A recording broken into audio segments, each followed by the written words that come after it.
जय हिंद मेरे डियर साथी, मैं आपका साथी विकास। और आज हम देखने वाले हैं क्लास 10th यानी क्लास 10th हिंदी का पेपर सॉल्यूशन यानी सेट नंबर 3। यानी ये देखा जाए तो इस वीडियो में हम आज सेट नंबर 3 2024 801 एचसी सेट का जो जितना भी एमसीक्यू है उस सबको हम आज क्लियर करने वाले हैं एकदम इजी तरीके से। उसके बाद नेक्स्ट बाय नेक्स्ट सारी चीज़ को एकदम अच्छे तरीके से क्लियर करके आपको प्रोवाइड करा दिया जाएगा। तो इसमें सबसे पहले आपका एमसीक्यू को हम इस में वीडियो में देखते हैं। क्या लिख रखा है? चंद्रगुप्त रचना की विधा है। यानी देखा जाए तो चंद्रगुप्त यानी जो है, ठीक है, चंद्रगुप्त है ये रचना की विधा यानी नाटक है या निबंधकार है, सॉरी निबंध है या कविता है, ये क्या चीज़, इसी को हमें क्या करना पड़ेगा, बताना पड़ेगा। और याद रखना चंद्रगुप्त एक तरह का तुम्हारे पास क्या होगा, नाटक है। क्या है तुम्हारे पास? नाटक। तो ऑप्शन में क्या दे रखा है? दे रखा है निबंध, दूसरा उपन्यास, तीसरा नाटक या कविता। तो यानी पहले का क्या हो जाएगा, सी वाला ऑप्शन क्या हो जाएगा, करेक्ट ऑप्शन हो जाएगा। ठीक। दीप जले शंख बजे के लेखक कौन है? यानी दीप जले शंख बजे के लेखक कन्हैया लाल जी हैं। ठीक है, कन्हैया लाल जी हैं। तो ऑप्शन में क्या दे रखा? कन्हैया लाल मिश्र प्रभाकर जी, या शांति प्रिय द्विवेदी जी, या राम वृक्ष बेनीपुरी, या लिखा देवेंद्र सत्यार्थी। और याद रखना दीप जले शंख, ठीक है, दीप जले शंख बजे के लेखक कन्हैया लाल मिश्र जी हैं। या कभी कभी पूछ देता प्रभाकर जी हैं, तो भी आप क्या कर सकते हो, उस पर टिक मार सकते हैं। तो यानी दूसरे का क्या हो जाएगा, ठीक है, ए वाला ऑप्शन करेक्ट ऑप्शन हो जाएगा। ठीक। शुक्लोत्तर युग के लेखक हैं। याद रखना शुक्ल युग अलग होता, शुक्लोत्तर युग आपका अलग होता है। तो इसमें कह दिया हमारे पास शुक्लोत्तर युग के लेखक हमसे पूछा हुआ है। शुक्लोत्तर युग के सबसे पहले तुम्हारे पास देखा जाए तो ऑप्शन में क्या दे रखा, विनय मोहन शर्मा, ये तो नहीं है। ठीक है, मनु भंडारी, ये भी नहीं है। उपेंद्र नाथ अयस्क, ठीक है, अब यानी तुम्हारे पास उपेंद्र नाथ अयस्क यानी सी वाला ऑप्शन क्या हो जाएगा, ये शुक्लोत्तर युग के हमारे पास लेखक हैं। तो यानी सी वाला ऑप्शन करेक्ट ऑप्शन हो जाएगा। नेक्स्ट में क्या दे रखा, हजारी प्रसाद द्विवेदी लेखक हैं। मतलब हजारी प्रसाद ये जो दिया गया है ना, इसके रचयिता हजारी, इसमें से कौन ऐसा कहानी अथवा लेखक या उपन्यास कुछ भी हो सकता हो, इसके तुम्हारे पास हजारी प्रसाद द्विवेदी जी हैं। तो कह रखा पानी के, ठीक है, पानी के प्राचीर के, दूसरा आपका बंटी के, दूसरा बूंद और समुद्र के, दूसरा और लास्ट में रामबाण, ठीक है, तो राम भट्ट की आत्मकथा के। तो यानी हजारी ये देखा जाए तो किसके द्वारा लिखित गई है, हजारी प्रसाद द्विवेदी के द्वारा लिखी गई है। तो इसका डी वाला ऑप्शन क्या हो जाएगा मेरे भाई, करेक्ट ऑप्शन हो जाएगा। ठीक। नेक्स्ट में चलते हैं 5वें नंबर क्वेश्चन की। निम्नलिखित में से जयशंकर प्रसाद का नाटक नहीं है। याद रखना नाटक नहीं है, देखिए साफ साफ लिखा हुआ है, इसे प्लीज आप अंडरलाइन कर लीजिएगा। अजात शत्रु पहला ऑप्शन, ये तो जयशंकर प्रसाद के द्वारा लिखी गई है। यानी लिखा स्कंद गुप्त, ये भी लिखी गई। ध्रुव स्वामिनी, ये भी लिखी गई है। तो ये तुम्हारे पास अंधेर नगरी इनके द्वारा नहीं लिखी गई थी। तो ये वाला तुम्हारे पास क्या हो जाएगा, करेक्ट ऑप्शन हो जाएगा। ठीक। चलिए 6ठा नंबर पे क्वेश्चन पे क्या पूछ दिया, रीतिबद्ध काव्यधारा के कवि हैं। यानी पूछा रीतिबद्ध काव्यधारा के तुम्हारे पास भिखारी दास जी हैं। कहीं ऑप्शन में दे रखा है, पहला बिहारी लाल, ठीक है, दूसरा पहला बिहारी लाल, दूसरा बोधा, तीसरा तुम्हारे पास भिखारी, ठीक है, भिखारी दास या घनानंद। तुम्हारे पास बता देते रीतिबद्ध काव्यधारा के कवि तुम्हारे पास भिखारी दास जी हैं। तो ये तुम्हारे पास ऑप्शन इधर करेक्ट ऑप्शन हो जाएगा। ठीक, ये हो गया। चलिए 7वें नंबर पे क्वेश्चन चलते हैं यहाँ पर। ठीक है, 7वां नंबर क्वेश्चन क्या पूछ दिया, पद्माभरण, ठीक है, पद्माभरण के रचयिता कौन है, सेनापति या केशव या तुम्हारे पास पद्मावर, ठीक है, पद्माकर जी, ठीक है, या पद्माकर जी या तुम्हारे पास भूषण जी। आपको बता देना चाहते हैं पद्मा, ठीक है, पद्माभरण किसकी रचना है, पद्माकर जी की है। तो पद्माकर तुम्हारे पास क्या होगा, करेक्ट ऑप्शन हो जाएगा। ठीक। 8वां नंबर क्वेश्चन क्या पूछ दिया, 8वां नंबर हमसे क्वेश्चन पूछा है, सूर्यकांत त्रिपाठी निराला जी की रचना है। सूर्यकांत त्रिपाठी निराला जी की, इसमें से ये जो रचना दी गई है ना, इसमें से कौन सूर्यकांत त्रिपाठी निराला जी की रचना है। सूर्यकांत अनुप्रिया, इनकी तो नहीं है भैया। ठीक है। सुनहरे शैवाल ये भी तुम्हारे पास नहीं है। ठंडा लोहा इनके द्वारा नहीं लिखी गई है। ठीक है। सूर्यकांत त्रिपाठी निराला जी की राम की शक्ति पूजा, राम की शक्ति पूजा ये तुम्हारे पास हो जाएगी इनके।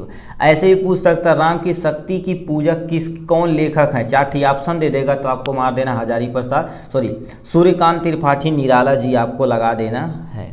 ठीक। 9वें नंबर क्वेश्चन की तरफ रुख करते हैं भाई। 9वां नंबर क्वेश्चन क्या पूछा, प्रयोगवादी कवि हैं, प्रयोगवादी कवि हैं। पहला दे रखा है भारत भूषण अग्रवाल जी, केदारनाथ अग्रवाल जी, रामधारी सिंह दिनकर जी या सुमित्रानंद पंत जी। कौन से हैं इसके बारे में बताना पड़ेगा आपको। देखिए करी का ठीक है। प्रयोगवादी, प्रयोगवादी देखा जाए तो तुम्हारे पास अग्रवाल जी हैं, कहीं दे रखा है अग्रवाल, वो भी कौन से, तो भूषण अग्रवाल जी हैं। ठीक है। भारत भूषण अग्रवाल ऑप्शन में तुम्हारे पास ए वाला ऑप्शन करेक्ट ऑप्शन हो जाएगा। ठीक है। नेक्स्ट में 10वां नंबर क्वेश्चन क्या पूछा, आंगन के पार द्वार के रचयिता कौन है। मतलब ये जो कहानी दी गई है इसके रचयिता तुम्हारे पास कौन है। पहले धर्मवीर भारती जी हैं या भवानी प्रसाद मिश्र जी हैं या तुम्हारे पास अज्ञेय जी हैं या लिखा गिरिजा कुमार माथुर जी। अब देखिए आपको बता देते हैं आंगन के पार अज्ञेय के द्वारा लिखी गई है। ठीक है। तो ये तुम्हारे पास अज्ञेय मतलब सी वाला ऑप्शन क्या हो जाएगा, करेक्ट ऑप्शन हो जाएगा। ठीक। नेक्स्ट क्वेश्चन में 11 नंबर क्वेश्चन क्या पूछा, करुण रस का अस्थाई भाव हमसे पूछा, वो सबसे सटीक और सबसे सरल तरीका से ये आपका प्यारा सा क्वेश्चन है। देखिए करुण रस का जो अस्थाई भाव होता शोक होता, ऑप्शन में कहीं दे रखा क्रोध। हमारे याद रखना हमारे सिलेबस में केवल करुण रस और हास्य रस, दुइया रस हमारे सिलेबस में है क्लास 10th में।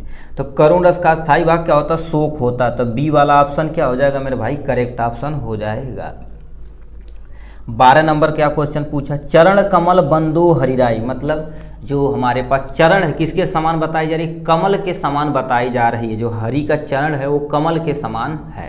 ठीक है। तो ये देखा जाए तो रूप बता जा रहा ना, रूपक बता जा रहा कि इनका चेहरा बहुत सुंदर है। ठीक है। तो ये हो जाएगा इसमें रूपक अलंकार, उपमा अलंकार, उत्प्रेक्षा अलंकार, रूपक अलंकार। तो यानी सी वाला ऑप्शन क्या हो जाएगा मेरे भाई, करेक्ट ऑप्शन हो जाएगा। ये था 12 का उठूट के 12 क्वेश्चन ये। अब यहाँ से आ जाते हैं नेक्स्ट पे आ जाते हैं। ठीक है। नेक्स्ट पे हमारे पास क्वेश्चन पे क्या दे रखा है, यहाँ से आ जाते हैं। ठीक है। 13 नंबर क्वेश्चन। ठीक है। इसको ऐसे कर देते हैं। 13 नंबर क्वेश्चन, रोला छंद के दूसरे और चौथे चरण में, ठीक है याद रखना पाए, दूसरे और चौथे चरण में पूछा हुआ है। अब आपको बता देना चाहते हैं, देखिए ठीक है पलटा गया दूसरा लगता है मेरे भाई, ओ ब्रदर। ठीक है। तो इसमें कह दिया रोला छंद के दूसरे व चौथे चरण में कितनी मात्राएं होती हैं, 24 मात्राएं या 16 मात्राएं या आपके 13 मात्राएं 11 मात्राएं, आपको बता देते हैं। देखिए रोला तुम्हारे 4 चरण होते, एक चरण ऐसे होता फिर ये तुम्हारे पास फुल स्टॉप कर देते, यहाँ पर दूसरा हो जाता है ऐसे करके ये तुम्हारे पास डबल फुल स्टॉप हो जाता है। ठीक है। इसके 4 चरण, ये तुम्हारे पास पहला चरण, ये दूसरा चरण, ये तीसरा चरण, ये आपके पास चौथा चरण। अब कमेंट बॉक्स में लिखाइए, ठीक है लिख के दिखाइए आप, रोला छंद में दूसरे मतलब इसमें और इसमें कितनी मात्राएं होती हैं। देखिए 13 नंबर का कितने लोग ऐसे हैं जो आंसर एग्जैक्ट सही देते हैं। ठीक है। नेक्स्ट 14 नंबर क्वेश्चन क्या पूछ दिया है, अभ्यागत शब्द के, ठीक है शब्द के उपसर्ग हमसे पूछा। उपसर्ग क्या होता है, थोड़ा सा इसको जूम कर देते हैं, ठीक है जिससे आपको विजिबल हो। उपसर्ग क्या होता है, जब किसी शब्द के पहले कोई वर्ड लग के उसके पूरे अर्थ को परिवर्तन कर देता है उसे उपसर्ग बोलते हैं। फॉर एग्जाम्पल आप समझ, जैसे मूल्य है उसके आगे अ लगा दिया जाए अमूल्य हो जाता है। ठीक है। तो वही चीज जैसे मर है आगे लगा दिया अमर हो जाएगा। तो वही शुद्ध कह दिया अभ्यागत, अभ्यागत पहला दे रखा अनु, भ तो है ये नहीं, अपि ये भी नहीं, औ ये भी नहीं, मतलब अभी मतलब 20 डी वाला ऑप्शन क्या हो जाएगा ना, करेक्ट ऑप्शन हो जाएगा। नेक्स्ट यानी आपका यानी 15 नंबर क्वेश्चन क्या पूछ दिया, यहाँ से आते हैं। ठीक है। कह दिया नील कमल में कौन सा समास है, पहला दे रखा द्वंद्व समास, ठीक है, और दे रखा द्विगु समास और कर्मधारय समास और तुम्हारे पास बहुव्रीहि समास। तो आपको बता देना चाहते हैं नील कमल में देखा जाए तो कर्मधारय समास, ये तो कईयों बार पूछा गया क्वेश्चन, इंपॉर्टेंट है। तो ये सी वाला क्या हो जाएगा, इज द करेक्ट ऑप्शन हो जाएगा। द्वंद्व समास में जैसे माता और पिता, सीता और राम, भाई और बहन, मतलब योजक चिन्ह का प्रयोग होता है, उसे हम द्वंद्व समास कहते हैं। ठीक है, तो यानी तुम्हारे पास क्या लिख रखा है, योगी शब्द का तत्भव तत्सम। अब तत्भव तत्सम क्या होता है, जैसे आप तत्भव तत्सम थोड़ा सा यदि नॉलेज होगा तो आप जान रहे होंगे। ठीक है, हम जानते हैं जैसे किसी का लिखा जाता है सांप। ठीक है, तो सांप को कितने लोग ऐसे लिखते हैं, सर्प लिखा जाता है। जैसे कभी कभी लिखें ग्राम, ग्राम को क्या लिखा जाता है, गांव, नॉर्मल भाषा में। तो ये तत्भव तत्सम तुम्हारे पास होता है। तो इसमें कह दिया हमसे योगी, योगी का तुम्हारे पास क्या हो जाएगा, जोगी हो जाएगा। तो यानी ए वाला ऑप्शन क्या हो जाएगा, करेक्ट ऑप्शन हो जाएगा। 17 नंबर क्वेश्चन क्या पूछा, यस्मद। ठीक है, युष्मद शब्द का सप्तमी विभक्ति एक वचन हमें बताना पड़ेगा। क्या सप्तमी विभक्ति एक वचन आपको बताना पड़ेगा। पहला दे रखा तो, त्वत। ठीक है, त्वत लिख रखा है, तो यानी तोय भी लिख रखा, तुभ्य देखा है। ठीक है, तो इसका देखा जाए तो युषद यानी लिखा युष्मद, युष्मद का तुम्हारे पास क्या हो जाएगा, सी वाला ऑप्शन करेक्ट हो जाएगा। 18 नंबर क्वेश्चन, रचना के आधार पर वाक्य कितने भेद होते हैं, आपको बता देते हैं। रचना के आधार पर टोटल 3 भेद होते हैं। वाक्य देखा जाए तो रचना के आधार पर 3 भेद होते हैं। अर्थ के आधार पर टोटल कितने होते हैं, 8 होते हैं। यानी कोई पूछे, अब ये पूछ सकता है अर्थ के आधार पर। ठीक है, अर्थ के आधार पर देखा जाए तो टोटल हमारे पास कितने होते हैं, 8 होते हैं। कितने होते हैं, 8 होते हैं। तो यहाँ पर ऑप्शन में कहीं दे रखा है हमसे वाक्य के रचना के आधार पर, रचना के आधार पर टोटल 3 होते हैं। तो 3 तुम्हारे पास क्या हो जाएगा, करेक्ट ऑप्शन हो जाएगा। ठीक है, नेक्स्ट में चलते हैं। कह दिया भाववाच्य। ठीक है, भाववाच्य। अब देखिए वाच्य टोटल 3 तरह के होते हैं। ये वाच्य होता है, आप पढ़े होंगे थोड़ा सा। एक हमारे पास क्या होता है, कर्तावाच्य होता है। क्या होता है, कर्तावाच्य। दूसरा तुम्हारे पास क्या होता है, कर्मवाच्य होता है। ठीक है, दूसरा। और लास्ट में तुम्हारे पास क्या, कर्तावाच्य, कर्मवाच्य, और एक तुम्हारे पास भाववाच्य होता है। यानी टोटल वाच्य देखा जाए तो 3 तरह के होते हैं। इसमें कर्ता होता है, इसमें कर्म होता है, भाव में मतलब आप जान ही रहे भाव के बारे में बताना है। तो इसमें कह दिया भाव के बारे में बताना पड़ेगा। ठीक है, कह दिया कर्ता, तो ये तुम्हारे पास कर्तावाचक। कर्मवाचक हो जाएगा, क्रियावाचक तो होता नहीं, इनमें से कोई नहीं, मतलब डी, यानी डी वाला ऑप्शन क्या हो जाएगा, करेक्ट ऑप्शन हो जाएगा। 20 नंबर यानी फाइनल नंबर क्वेश्चन क्या पूछ दिया, अविकारी शब्द है। इसमें जो हमारे पास अविकारी शब्द है, इंद्र का तो हम अर्थ निकाल सकते हैं, गाय का अर्थ निकाल सकते हैं, यथासंभव इसका अर्थ नहीं निकाला, तो यानी सी वाला तुम्हारे पास क्या हो जाएगा, करेक्ट ऑप्शन हो जाएगा। तो इस तरह से देखा जाए तो हमने 20 एमसीक्यू को एकदम अच्छे तरीके से कवर अप कर लिया है। ठीक है, तो चलिए आज के लिए बस इतना ही। हम नीचे चलते हैं, इनको हम मिलेंगे अब नेक्स्ट वीडियो में साथ। ठीक है, तब तक के लिए bye bye and take care.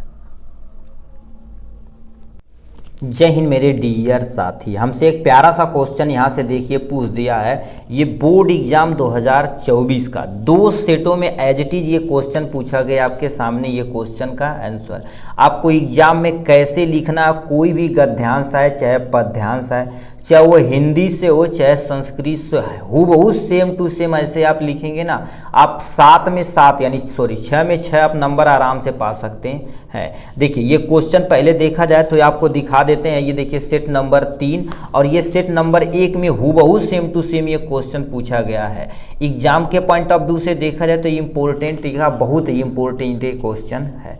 क्या लिख रखा, पहले इनके पैसेज को हम पढ़ते हैं। याद रखना कोई भी पैसेज दे तो सबसे पहले ध्यानपूर्वक उसे अच्छे तरीके से पढ़ना है, फिर उसका क्या करना पड़ेगा, अच्छे तरीके से आंसर आपको देना पड़ेगा। क्या लिख रखा, कुसंग का ज्वर सबसे भयानक होता है, यह केवल नीति और स्मृति का ही नाश नहीं करता बल्कि बुद्धि का भी क्षय करता है। ठीक, किसी युवा पुरुष की संगत यदि बुरी होगी तो वह उसके पैरों में बधी चक्की के समान होगी, जो उसे दिन और दिन अवनति के गड्ढे में गिराती जाएगी, मतलब बुराइयों की गड्ढे में गिराती जाएगी। और यदि अच्छी होगी तो सहारा देने वाली बहू के समान होगी, जो उसे निरंतर उन्नति की ओर ले जाएगी। मतलब ये पैसेज आपको दिया है, इस पैसेज को आप ऐसे एज इट इज पढ़िए, जो अंडरलाइन पोर्शन पूछा गया। अब इस पैसेज से तुम्हें 3 क्वेश्चन पूछेगा। पहला क्वेश्चन क्या पूछ दिया, उपयुक्त गद्यांश का संदर्भ तुम्हें लिखना। संदर्भ लिखेंगे तो कितने नंबर, 2 नंबर आपका इस पे मिलेगा। फिर क्या लिखा है, रेखांकित अंश की व्याख्या करना, मतलब ये जो रेखांकित अंश किया गया, जो अंडरलाइन किया गया ना, इसी की व्याख्या करना। और याद रखना आपको व्याख्या नहीं करने आता तो ये जो वर्ड दिया गया है इसको अपनी भाषा में क्या कर देना, नोट डाउन कर देना, आपका 2 नंबर मिल जाएगा। ठीक, फिर क्या दे रखा, लिखा सदृश बहु की इसमें क्या अर्थ है। ठीक है, इसमें पूछा सदृश बहु, मतलब यहाँ पे नीचे जो पढ़े हैं ना, ये बहु का तुम्हारे पास क्या होगा, सदृश बहु का क्या अर्थ है, इसको बताएंगे तो आपका 2 नंबर इस पे मिल जाएगा। 2 + 2 + 2 6 नंबर आपका ऐसे ही मिल जाने वाला है। अब इसका आंसर आपके सामने ये रखा, प्लीज ऐसे ही हूबहू सेम टू सेम आप बोर्ड में लिखिएगा। ऐसे लिखेंगे मेरे भाई ना तो आपको कोई ऐसा नहीं है कि जो आपको 6 में 6 काट पाए, एक भी नंबर नहीं कटेगा यदि ऐसे आप लिखते हैं तो। ठीक है, अब क्या लिख रखा है देखिए, लिखांगा इसे संकेत बोलते हैं। कुसंग का ज्वर डैश डैश डैश और ले जाता है। अब संदर्भ लिखा, संदर्भ में क्या लिखेंगे, प्रस्तुत गद्यांश हमारी पाठ्य पुस्तक हिंदी के गद्य खंड मित्रता नामक, प्लीज इसे आप अंडरलाइन कर लीजिएगा, या आप ब्लू पेन से लिखते हैं, यदि नीला पेन से लिखते हैं तो आप इसे अंडरलाइन करिएगा, यदि काला पेन से लिखते हैं तो इसे आप क्या करिएगा, और भी अंडरलाइन करिएगा। यदि ना हो सके तो अच्छा थोड़ा सा मोटा पेन से इसे लिखिएगा, जिससे ब्लैक पेन से आराम से विजिबल हो सके। नामक पाठ से लिया गया है, इसके लेखक आचार्य रामचंद्र शुक्ल जी हैं। इतना लिखेंगे, आपका 2 नंबर भन्न से तैयार हो जाएगा। ये हो गया। ठीक, ये हो गया। फिर क्या दिया देखिए क्वेश्चन, संदर्भ लिखा गया, रेखांकित अंश की व्याख्या, ये आपके सामने क्या करना पड़ेगा, रेखांकित अंश की व्याख्या आपको इतना करना पड़ेगा। तो आपका अच्छे तरीके से हेडिंग, रेखांकित अंश की व्याख्या कैसे लिखेंगे। आचार्य रामचंद्र शुक्ल जी कहते हैं कि बुरी संगत का प्रभाव बहुत भयानक होता है। बुरी संगत हमारी नैतिकता, सदाचार, मतलब हमें, यदि देखो आचार्य रामचंद्र शुक्ल जी कहते हैं कि बुरी संगत रहेगी, इसलिए आपके बड़े बुजुर्ग क्या कहते हैं कि तू आदत बड़ा खराब हो गई, वो करे साथ घूमा तड़ा न, मतलब वो जानते हैं कि इसकी आदत बुरी है। यदि बुरे के साथ आप घूमेंगे तो आपके उसका प्रभाव आपके ऊपर पड़ेगा ही पड़ेगा। यदि आप अच्छे साथ लोगों के साथ उठना बैठना पढ़ना लिखना रहता तो उसी तरह से आपकी बुद्धि डेवलप होती है। तो वही चीज़ लिख रखा है। ठीक है, यानी बुरी संगत का प्रभाव बहुत भयानक होता है। ठीक, बुरी संगत हमारी नैतिकता, सदाचार, मन और बुद्धि को क्या कर देती, नष्ट कर देती। मतलब आपके अंदर जो भी अच्छाई चीज़ें वो खराब, वो उसे क्या कर देगी, दबा देगी, बुराई वाली चीज़ें आपके अंदर प्रकट करेगी। ठीक है, यानी बुद्धि का नष्ट कर देती है। बुरी आदत एक बीमारी की तरह होती है। इससे बीमारी क्या हो गया, प्रॉपर समय से आप इलाज नहीं करेंगे तो आपको एकदम से ग्रसित करके ख़त्म कर देगी, मुआ देगी। उसी तरह से बुरी आदत क्या होती है, एक बहुत ही खराब चीज़ भी बीमारी की तरह होती है। कोई भी बुरी आदत हो, चाहे मोबाइल चलाना, ठीक है, कुछ भी हो, जो धीरे धीरे हमें अपनी बुराइयों में समा लेती है और उसी में क्या कर देती है, हमारा खात्मा हो जाता है। ठीक है, इतना तुम्हें क्या करना पड़ेगा, लिखना ही लिखना पड़ेगा। ठीक, उसके बाद तुमसे क्या क्वेश्चन पूछा है, यहाँ पर आ जाते हैं। ठीक है, उसके बाद हमसे पूछा, कहाँ चला गया, यहाँ से, सदृश बहु यानी बाहु का क्या अर्थ है।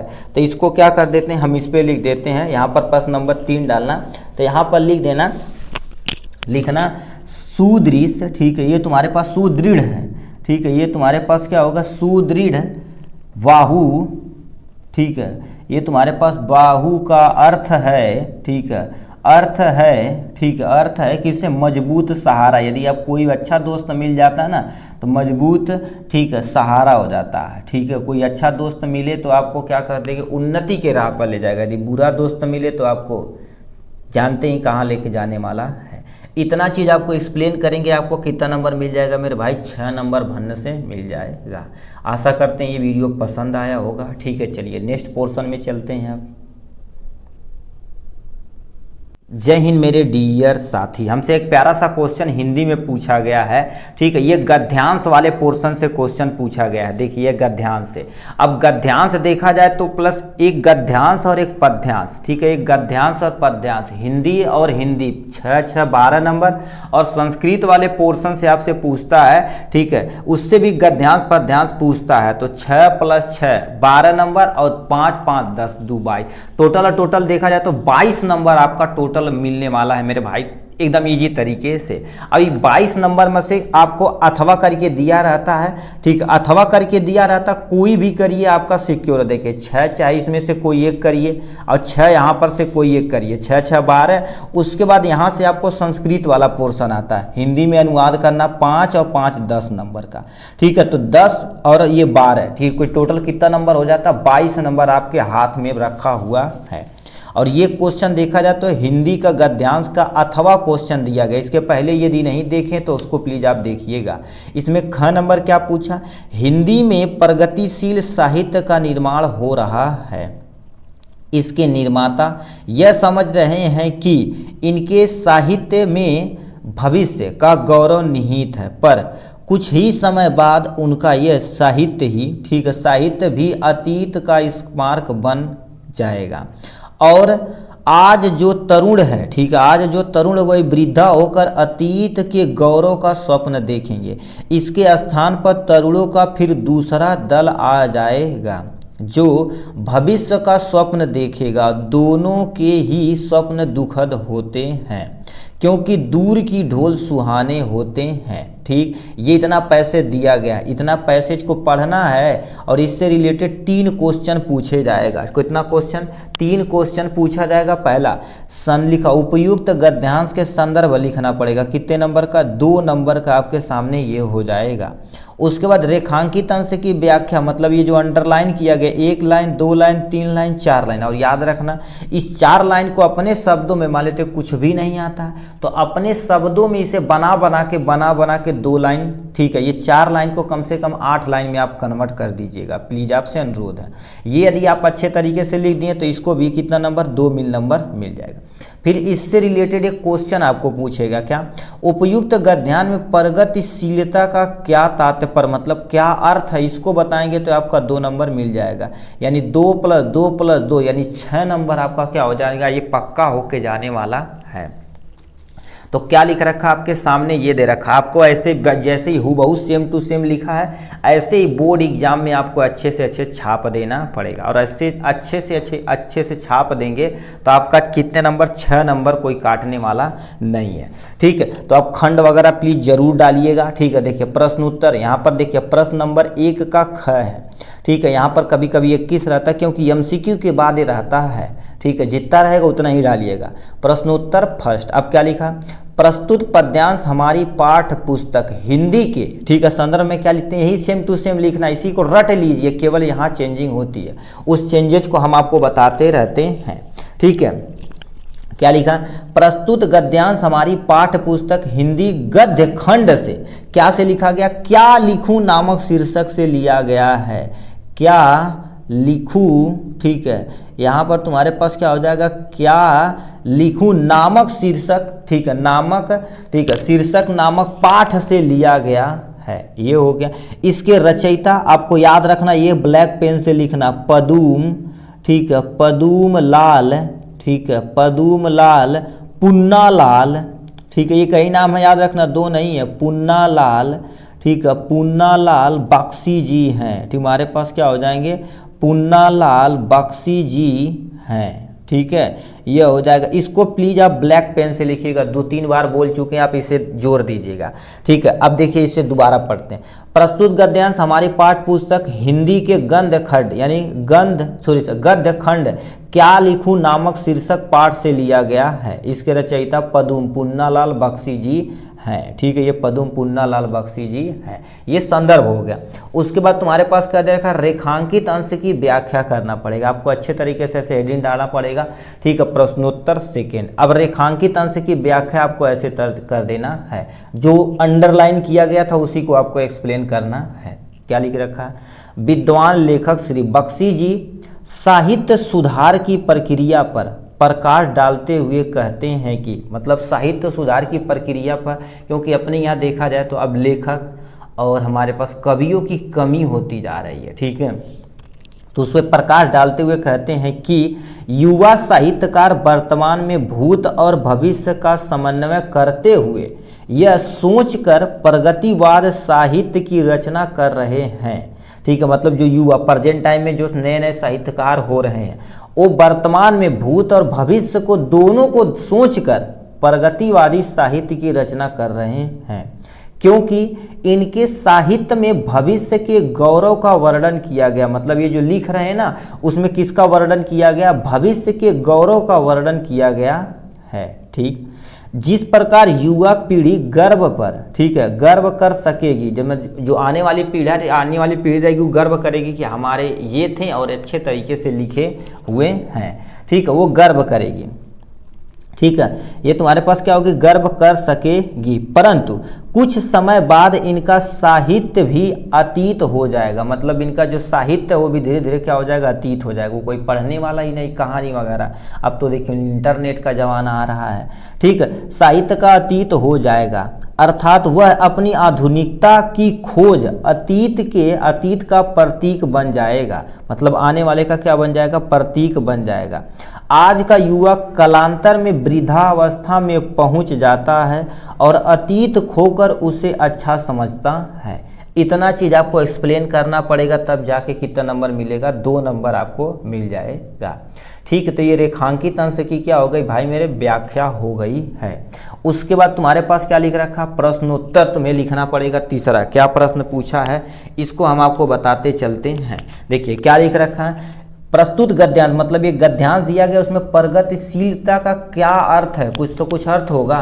तो लिखे दिए गए गद्यांश में प्रगतिशीलता से तात्पर्य है ऐसे साहित्य से है कि जिसमें भविष्य की गौरव निहित है। इतना चीज आपको क्या करना पड़ेगा? लिखना पड़ेगा।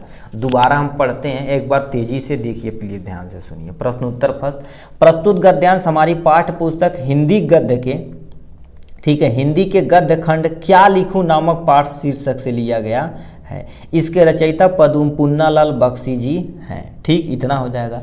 अब प्रश्नोत्तर तुम्हारे पास सेकेंड, यहाँ रेखांकित अंश की व्याख्या। विद्वान लेखक बख्शी जी साहित्य सुधार की प्रक्रिया पर प्रकाश डालते हुए कहते हैं कि युवा साहित्यकार वर्तमान में भूत और भविष्य के समन्वय करते हुए यह सोचकर प्रगतिवादी साहित्य की रचना कर रहा है कि क्योंकि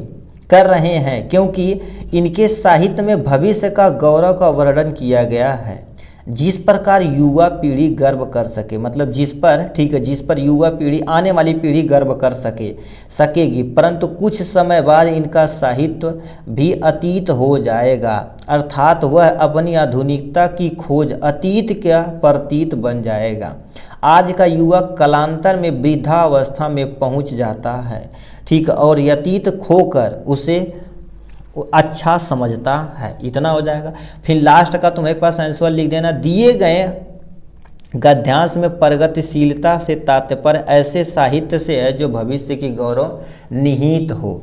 इतना चीज आप करेंगे तब जाके आपको कितना नंबर मिलेगा? 6 नंबर। और याद रखना, हो सके तो उसको एक ही पेज पे अच्छे तरीके से लिखिएगा। जैसे आपके पास कॉपी आपको दिखा देते हैं ना, ठीक है, कॉपी कहाँ चली गई? एक बोर्ड की कॉपी यहीं थी।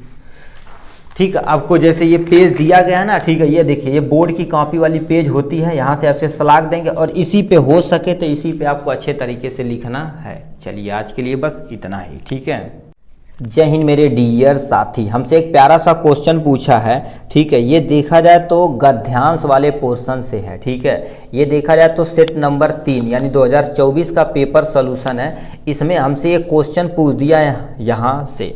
ये कितने नंबर का क्वेश्चन पूछा? गद्यांश है। कितने नंबर? 2 + 2 + 2, मतलब एक गद्यांश देगा, उससे रिलेटेड 3 क्वेश्चन आपसे पूछ देगा। उन क्वेश्चन को आप अच्छे से अटेम्प्ट कर देंगे तो आपको कितना नंबर मिल जाएगा? 3 + 3 यानी 2 + 2 = 3 या 6, मतलब 6 नंबर आपका बन जाएगा।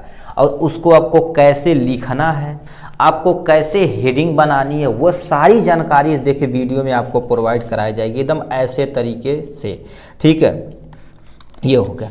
अब क्या लिख रखा है प्लीज ध्यान से सुनिएगा।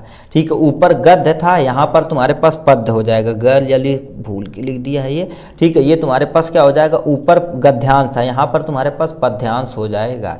अब इसको कैसे करना, इसे ध्यान से सुनिए। क्या लिखा है? निम्नलिखित में से किसी एक गद्यांश, मतलब चाहे क या ख, कोई आपको जो अच्छा सुविधा लगे उसी को अटेम्प्ट करना, जो आपको अच्छे वेल कॉन्फिडेंस के साथ आता हो। क्या लिखा? गोरज, ठीक है, लिखा। अब एक पद्यांश गद्यांश पर आधारित सभी प्रश्नों के उत्तर, इसको लिखना नहीं है मेरे भाई, ये आपको दिया गया है पैसेज, इसी पैसेज से 1 2 3 क्वेश्चन पूछेगा, तीनों का आपको अच्छे से आंसर देना पड़ेगा। क्या लिख रखा, गूरज बिरजे भाल लही बनमाल, आगे गया पीछे ग्वाल, गया ठीक है गया मृद बनी रही, तैसी धुनि बांसुरी का मधुर मधुर जैसी, बंक चितवन मंद मंद मुस्कानी री, कदम बिपट ठीक है बीटत के निकट तटनी के तट, अटा चढ़ी चही पीत पट फरहानी री, रस बरसवा तन तपानी बुझाओ नैन, प्राणनी रिझौआ अब अहो रसखानी री। मतलब ये दिया गया है तुम्हारे पास पैसेज, इसको प्यार से अब अच्छे तरीके से 1 बार 2 बार पढ़िएगा। उससे रिलेटेड क्या दे रखा, पहला क्वेश्चन, उपयुक्त गद्यांश का संदर्भ तुम्हें लिखना पड़ेगा 2 नंबर का, ये रहेगा। मतलब ये किस पार्ट से लिया गया है, इसके रचयिता कौन है, इस सबको लिखना पड़ेगा, तो आपका 2 नंबर पक्का हो जाएगा।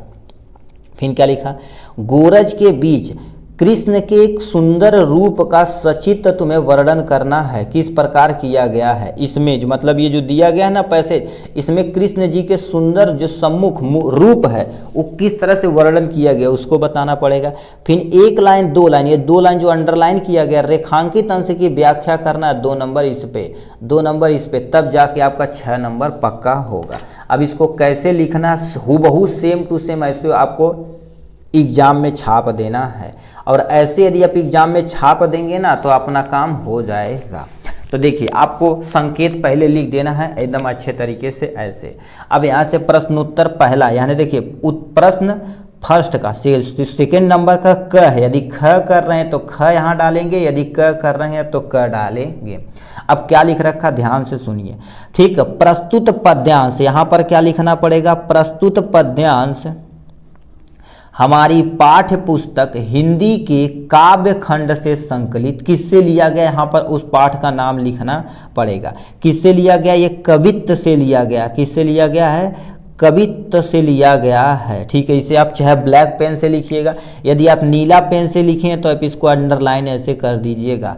नामक शीर्षक, ठीक है, नामक शीर्षक से लिया गया है, ठीक है। पहले क्या लिखेंगे, प्रस्तुत गद्यांश हमारी पाठ्य पुस्तक हिंदी के काव्य खंड से संकलित कवित्त नामक शीर्षक से लिया गया है, इसके रचयिता रसखान जी हैं, ठीक है। ये तुम्हारे पास हो जाएगा रसखान जी हैं, इसको भी आप क्या कर दीजिएगा, अंडरलाइन कर दीजिएगा। यदि आप ब्लैक पेन से लिखते हैं तो अंडरलाइन मत करिएगा, नहीं लिखते हैं, लिखना चाहते हैं तो आप ऐसे अंडरलाइन कर दीजिएगा यहाँ से, ठीक है। नहीं कितने लोगों को लगता है कि हेडिंग ही काला पेन से डाली जाती है, इसको अंडरलाइन कर देंगे तो हाईलाइट हो जाएगा, टीचर यही देखता 2 नंबर दे देगा।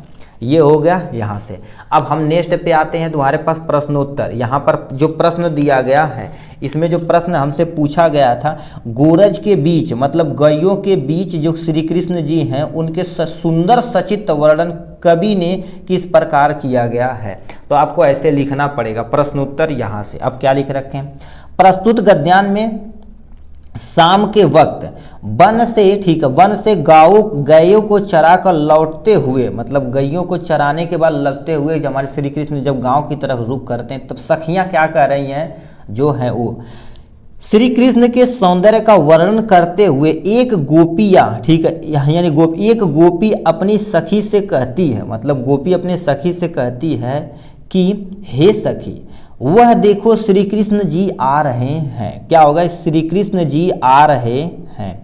आगे आगे गैया चल रही हैं, मतलब आ रही हैं, आगे आगे गैया आ रही हैं, फिर पीछे पीछे ग्वाला आ रहे हैं, ठीक है, पीछे पीछे कौन आ रहे हैं, ग्वाला आ रहे हैं, ठीक। फिर वे मीठी बाणी से, ठीक है, मीठी बाणी से गाते आ रहे हैं, क्योंकि वो चाहते, वो देखो हमेशा बांसुरी बजाते थे और गाना गाते थे, ठीक है। तो वही चीज़ यहाँ से क्या कर दिया गया, वर्णन किया गया है। दोबारा सुनिए, प्रस्तुत पद्यांश पाठ में, ठीक है, शाम का वक्त, ये तुम्हारे पास क्या हो जाएगा, ठीक है, शाम के वक्त वन से गैयों को चरा कर लौटते हुए श्री कृष्ण के सौंदर्य का वर्णन किया गया है। करते हुए यह गोपियां अपनी सखियों से कहती हैं कि हे सखी वह देखो श्री कृष्ण जी आ रहे हैं। आगे आगे गैया आ रही है, पीछे पीछे ग्वाल जी आ रहे हैं। ये बाणी, ठीक है, ये मीठी बाणी गाते आ रहे हैं और बांसुरी बजाते आ रहे हैं।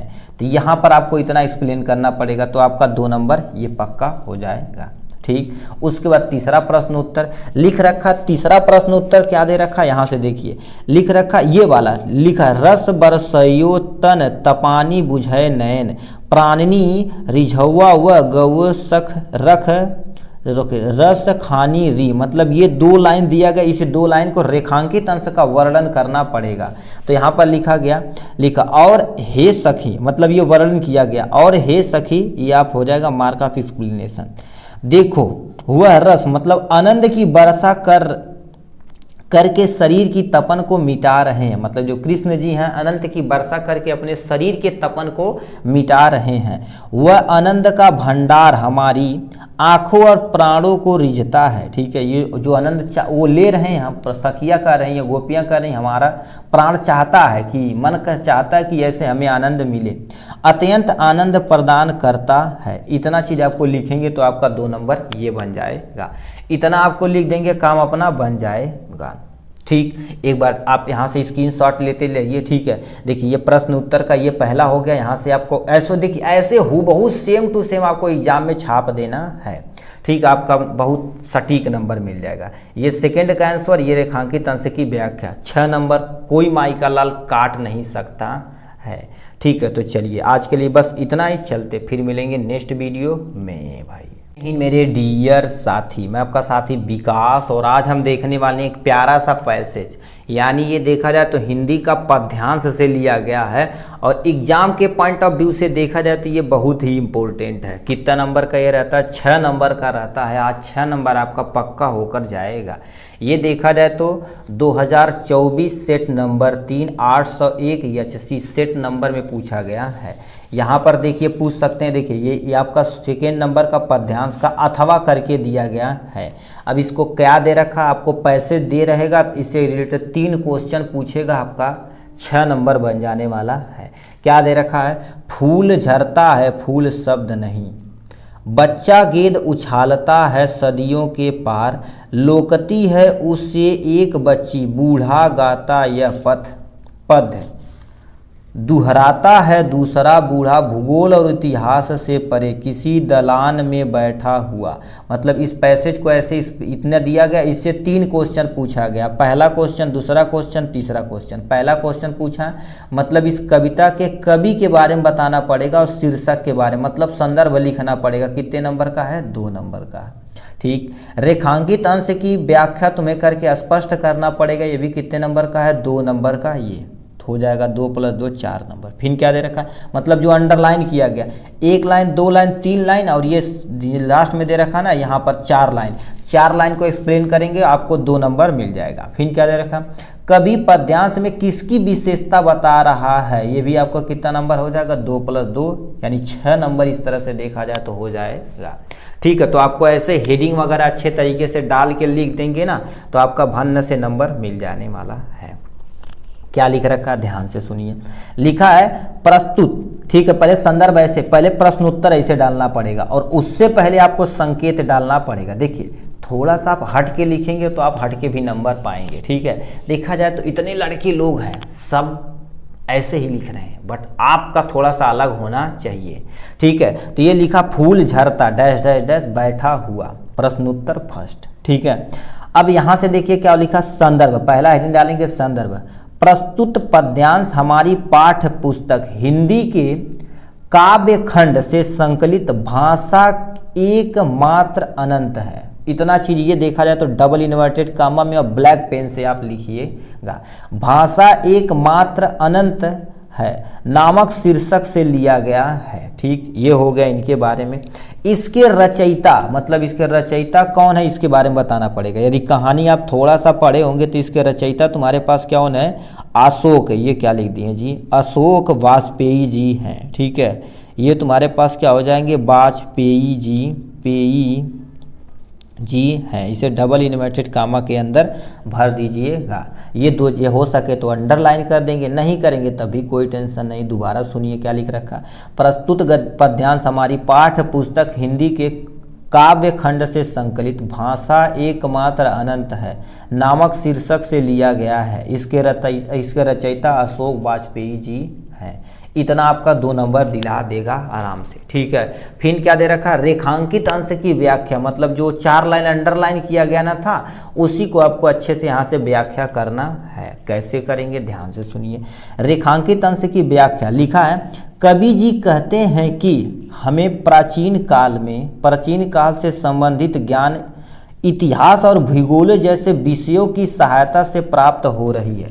मतलब जो प्राचीन, हमें भी देखो कहते हैं डायनासोर यहाँ निकल गए, ये हो गया वो हो गया, खुदाई से ही तो पता चलता है, भूगोल और इतिहास के जरिए हमें पता चलता है सारी चीज जानकारी, ठीक है। वही चीज बोला रहा है, जैसे विषयों की सहायता से प्राप्त हो रहा है। उस समय भी कोई एक वृद्ध व्यक्ति, मतलब उस समय भी क्या कर देते, कोई एक वृद्ध व्यक्ति जब पद गुनगुनाता था तो घर के ही अन्य व्यक्ति लोग बैठकर उसी पद के गुनगुनाते थे। ये होता था पहले। देखो एक अच्छे गांव के में एक अच्छे व्यक्ति रहते थे, मतलब जिन्हें थोड़ा सा नॉलेज ज्ञान रहता था। वो जब ज्ञान अपना बांटते थे तो लोग आराम से बैठ के उनकी ज्ञान की बातों को सुनते थे, अपने जहन में उतारते थे और उसी के अनुसार अपने जीवन में यदि उतारते तो उसी अनुसार अपना काम करते थे। दोनों सब लोग संपन्न रहते थे, ठीक है। तो यही चीज कह रखा है, जब कोई, ठीक उस समय भी कोई एक वृद्ध व्यक्ति, मतलब बूढ़ा व्यक्ति जब कोई पद गुनगुनाता था तो घर घर, मतलब उस एरिया में रहने वाले जितने भी व्यक्ति थे, घर के एक ही अन्य व्यक्ति, ठीक है, अन्य व्यक्ति भी क्या करते, लोग बैठकर उस पद को गुनगुनाते थे। जिस समय अपने यहाँ देखा जाए तो कथाएं की जाती हैं, किसी भी धर्म का हो, ठीक है, लोग देखा जाए तो क्रिश्चियन मुस्लिम सब में देखा जाए तो अच्छी बात कहने वाले कोई एक व्यक्ति रहते हैं और सुनने वाले उसे बहुत सारे रहते हैं और उसको अपने जीवन में उतारते हैं, गुनगुनाते हैं। उसी माध्यम से भाषा आज तक चलती चली आ रही है और वो ज्ञान बूढ़े व्यक्ति अपने आदमी को देते हैं, फिर वो अगली पीढ़ी को देता है। इसी चले से क्या हो रही है, भाषा आज तक चलती चली आ रही है। अतः भाषा की विद्यमानता किसी न किसी रूप से सदैव रही है, ठीक है। विद्वानता सदी रही है, वो तो अलग कोई भी भाषा हो, चाहे उर्दू हो, इंग्लिश हो, ठीक है, हिंदी हो या फारसी, कोई भी हो, ठीक है, चाहे अपने देश में चाहे किसी अन्य देश में, किसी न किसी के द्वारा अच्छी बातें एक पीढ़ी से दूसरी पीढ़ी में पहुंचाना बहुत ही जरूरी है, ठीक है। तो रेखांकित अंश की व्याख्या आपको इतना करना पड़ेगा। फिर क्या लिख रखा है, फिर क्या दे रखा है, इससे क्वेश्चन क्या दे रखा, कवि पद्यांश में किसकी विशेषता बता रहे हैं, किसकी विशेषता बता रहे हैं। आपको तीसरा नंबर आपको अच्छे हेडिंग डालनी पड़ेगी, ऐसे प्रश्नोत्तर 3rd। प्रस्तुत पद्यांश में कवि ने प्रकृति की अन्य सभी वस्तुओं को नश्वर मानते हुए भाषा को एक, ठीक, भाषा को एक अनंत बताया है। मतलब ये जो दिया गया है इसी को अनंत बताया हुआ। तो दोबारा सुनिए, प्रस्तुत पद्यांश में कवि ने प्रकृति की अन्य सभी वस्तुओं को नश्वर मानते हुए भाषा को एक अनंत बताया। यदि देखा जाए तो सही भी है, भाषा एक अनंत है, उसका कभी भी खात्मा नहीं होने वाला है।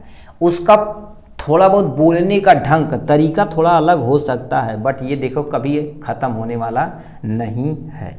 इतना चीज़ आप लिखेंगे मेरे भाई ना तो आपको 6 नंबर आराम से मिल जाएगा, ठीक है। तो इतना चीज़ आपको यहाँ से लिखना ही पड़ेगा। आप यहाँ से स्क्रीनशॉट भी ले सकते हैं, ये पहले का आंसर हो गया। ये रेखांकित अंश की व्याख्या का ये आपके सामने तीसरे का, ठीक है। चलिए आज के लिए बस इतना ही, फिर मिलेंगे नेक्स्ट वीडियो में नेक्स्ट टॉपिक के साथ। तब तक के लिए bye bye and take care. जय हिंद मेरे डियर साथी। हमसे एक प्यारा सा क्वेश्चन यहाँ से पूछ दिया है, ये देखा जाए तो संस्कृत वाले पोर्शन से लिया गया है। अब इसको कैसे लिखना है, आपका कैसे इस नंबर से 5 नंबर आज का निकलने वाला उसको हम आपको बता देते हैं। देखिए ये आपको 23 नंबर में क्वेश्चन दिया गया है, ठीक है। कोई चाहे क करिए चाहे ख करिए, किसी एक को करना है।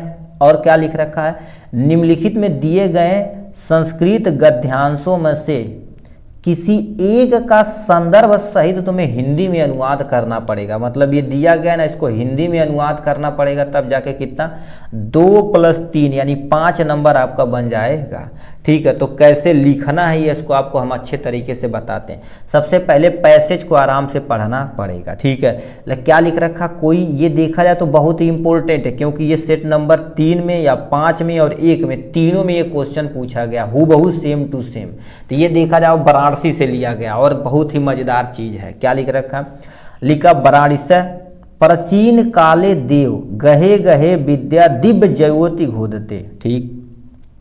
आधुनिक अपि यत्र संस्कृत वातगधारा सतत प्रवहति जननांग ज्ञान च वर्धति, यत्र अनेक आचार मूर्धन्य विद्वान वैदिक वाणमतस्य अध्ययन अध्ययन अध्ययन ये अध्ययने अध्यापने च इदारती निरता, ठीक है। ये पैसे दिया गया है, इस पैसेज को दिया गया, फिर क्या करना पड़ेगा, इसको आपको ऐसे लिखना पड़ेगा। तो ये आप समझ गए होंगे, ठीक है, क्या कहना चाह रहा है। देखिए वर्ड समझिए कि किस पार्ट से लिया गया, जैसे वाराणसी चंद्रशेखर वर्ड आए तो समझ लो चंद्रशेखर से लिया गया है, वही चीज़ बताया गया, ठीक है। तो देखिए इसको संकेत पहले लिखना पड़ेगा, वाराणसी च डैश डैश डैश विद्या गृहंती गृहंती, इतना चीज़ आपको लिखना पड़ेगा, तब आपका काम होगा, ठीक है। इतना हो गया। अब इसी को क्या करना पड़ेगा, एक्सप्लेन करना पड़ेगा। तो क्या लिखा है, प्रस्तुत गद्यांश, पहले संदर्भ लिखना पड़ेगा, संदर्भ सहित हिंदी में अनुवाद करेंगे तब 2 और हिंदी में अनुवाद करेंगे तो 3, 3 2 5 नंबर बन जाएगा।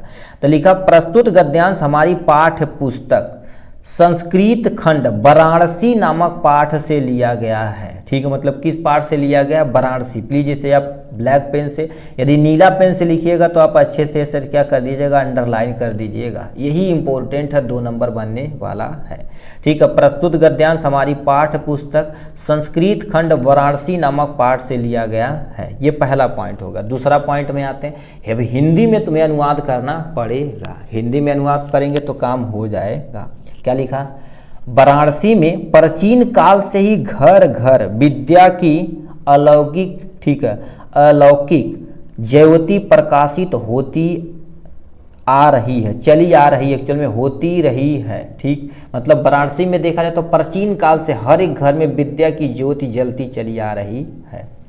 आज भी यहाँ संस्कृत वाणी की धारा निरंतर प्रवाहित होती रहती है और लोगों के ज्ञान को बढ़ाती रहती है। मतलब यहाँ पर देखा जाए तो जो संस्कृत वाणी, ठीक है, जो संस्कृत शब्द है उसकी धारा निरंतर बहती रही है और लोगों को ज्ञान को बढ़ती बताई रही है। यहाँ पर अनेक आचार्य विद्वान वैदिक साहित्य के अध्ययन और अध्यापन में, ठीक है, अध्यापन में उस लिखा इस समय भी लगे हुए हैं। मतलब जो प्रेजेंट टाइम में लोग हैं इस समय भी बहुत सारे बड़े बड़े विद्वान और तुम्हारे पास क्या हो जो दैविक है वो सब क्या कर रहे हैं, इस पे अध्ययन कर रहे हैं। पर तुम सोचो अपने यहाँ विश्व गुरु माना जाता है, पहले सोचो अपने देश, दूसरे देश से लोग आते थे अपने देश में पढ़ने के लिए, अभी भी आते हैं, बट शिक्षा का स्तर इतना गिरता चला जा रहा है अपने यहाँ की बेहद क्या बताया जाए, ठीक है। ये हो गया। केवल भारतीय ही नहीं अपितु विदेश से भी, लिखो विदेश से भी संस्कृत भाषा के लिए यहाँ आते हैं और निःशुल्क शिक्षा ग्रहण किया जाता है, उन्हें निःशुल्क शिक्षा ग्रहण करके अपने यहाँ वापस देश चले जाते हैं। इतना चीज़ आपको क्या करना पड़ेगा, अच्छे तरीके से एक्सप्लेन करना पड़ेगा। कितने नंबर के लिए, 5 नंबर के लिए। सबसे पहले संदर्भ लिखना पड़ेगा, उसके बाद हिंदी में अनुवाद लिखना पड़ेगा, ठीक। चलिए आज के लिए बस इतना ही, फिर मिलेंगे नेक्स्ट वीडियो में नेक्स्ट टॉपिक के साथ। तब तक के लिए bye bye and take care. जय हिंद मेरे डियर साथी, मैं आपका साथी विकास और आज हम देखने वाले हैं एक प्यारा सा क्वेश्चन, ठीक है। ये देखा जाए तो 2024 का सेट नंबर 3 में ये क्वेश्चन पूछा गया। अब इसको कैसे लिखना है ये देखा जाए तो संस्कृत वाले पोर्शन से है, ठीक है। संस्कृत वाले पोर्शन से यहाँ से देखिए ये 23 नंबर का अथवा का क्वेश्चन है। इसके पहले वाराणसी वाला था, हमने पूरा डिटेल में कवर अप कर लिया है। इस वीडियो में हम आज देखने वाले हैं इसका ख वाला पोर्शन। क्या पूछ दिया, नीचे दिए गए संस्कृत गद्यांशों में से किसी एक का संदर्भ सहित हिंदी में तुम्हें अनुवाद करना है। ये कितने नंबर का है? पहले संदर्भ लिखेंगे तो 2 नंबर, हिंदी में अनुवाद करेंगे तो 3 नंबर, 3 दूनी 5 नंबर इससे मिलने वाला है। चाहे आप इसको ये करिए चाहे ये करिए, कोई एक ही आपको अटेम्प्ट करना रहता। थोड़ा सा हम जूम कर देते हैं जिससे आपको विजिबल हो सके, ठीक है। देखिए इसमें दिएगा चाहे ये, इसमें से चाहे ये करिए चाहे ये करिए, हमने इसको पहले बता दिया है। आज इस वीडियो में हम इसको कवर अप करने वाले हैं, ठीक है। अब इसको कैसे देखेंगे, यहाँ पर देखिए आपको हमने अच्छे तरीके से लिख लिया है। इसको साइड में करते हैं, अब एक एक को पढ़ते हैं, अब अच्छे तरीके से समझते हैं। पहले समझना बहुत ज़रूरी है। पहले संदर्भ लिखेंगे, अब हेडिंग डालेंगे संदर्भ। कैसे लिखना अब अभी आपको बताते हैं। पहले इस पैसेज को अच्छे तरीके से पढ़ते हैं, ठीक। क्या लिख रखा ध्यान से सुनिए। कह दिया है एत्व समित्रेव काले तस्य ग्रामीणस्य ग्राम अवतत, मतलब क्या होता है, उसी समय जो ग्रामीण कहाँ पर बैठा था, ट्रेन में बैठा था, उसका गांव आ गया था। स बिहसन रेल यातन अवतीत स्वग्राम इति अवचलत, मतलब क्या होगा, वह ट्रेन से उतरा और अपनी गांव की ओर चल दिया, ठीक। नागरिक लज्जित भूत्वा तुष्वी अतिष्ठत, मतलब ग्रामीण जो था वो अपने आप को शर्मिंदा महसूस कर रहा था, ठीक है। क्यों? क्योंकि देखिए सर्वे यात्री मतलब सभी यात्री वचाल त नागरिक दृश्य अहवम, मतलब सभी नागरिक क्या कर देते तो उसकी बातूनी नागरिक से, ठीक है, जो नागरिक बात करता था उससे लोग हंसते थे। तब क्या हो गया, आप ध्यान से सुनिए यहाँ, तदा स नागरिक ठीक अनवभवत, मतलब तब उसे एहसास हुआ कि, ठीक है, कि ज्ञान सत्र संपत्ति, मतलब ज्ञान बहुत जरूरी है। सब जगह देखा जाए तो ज्ञान बहुत जरूरी है।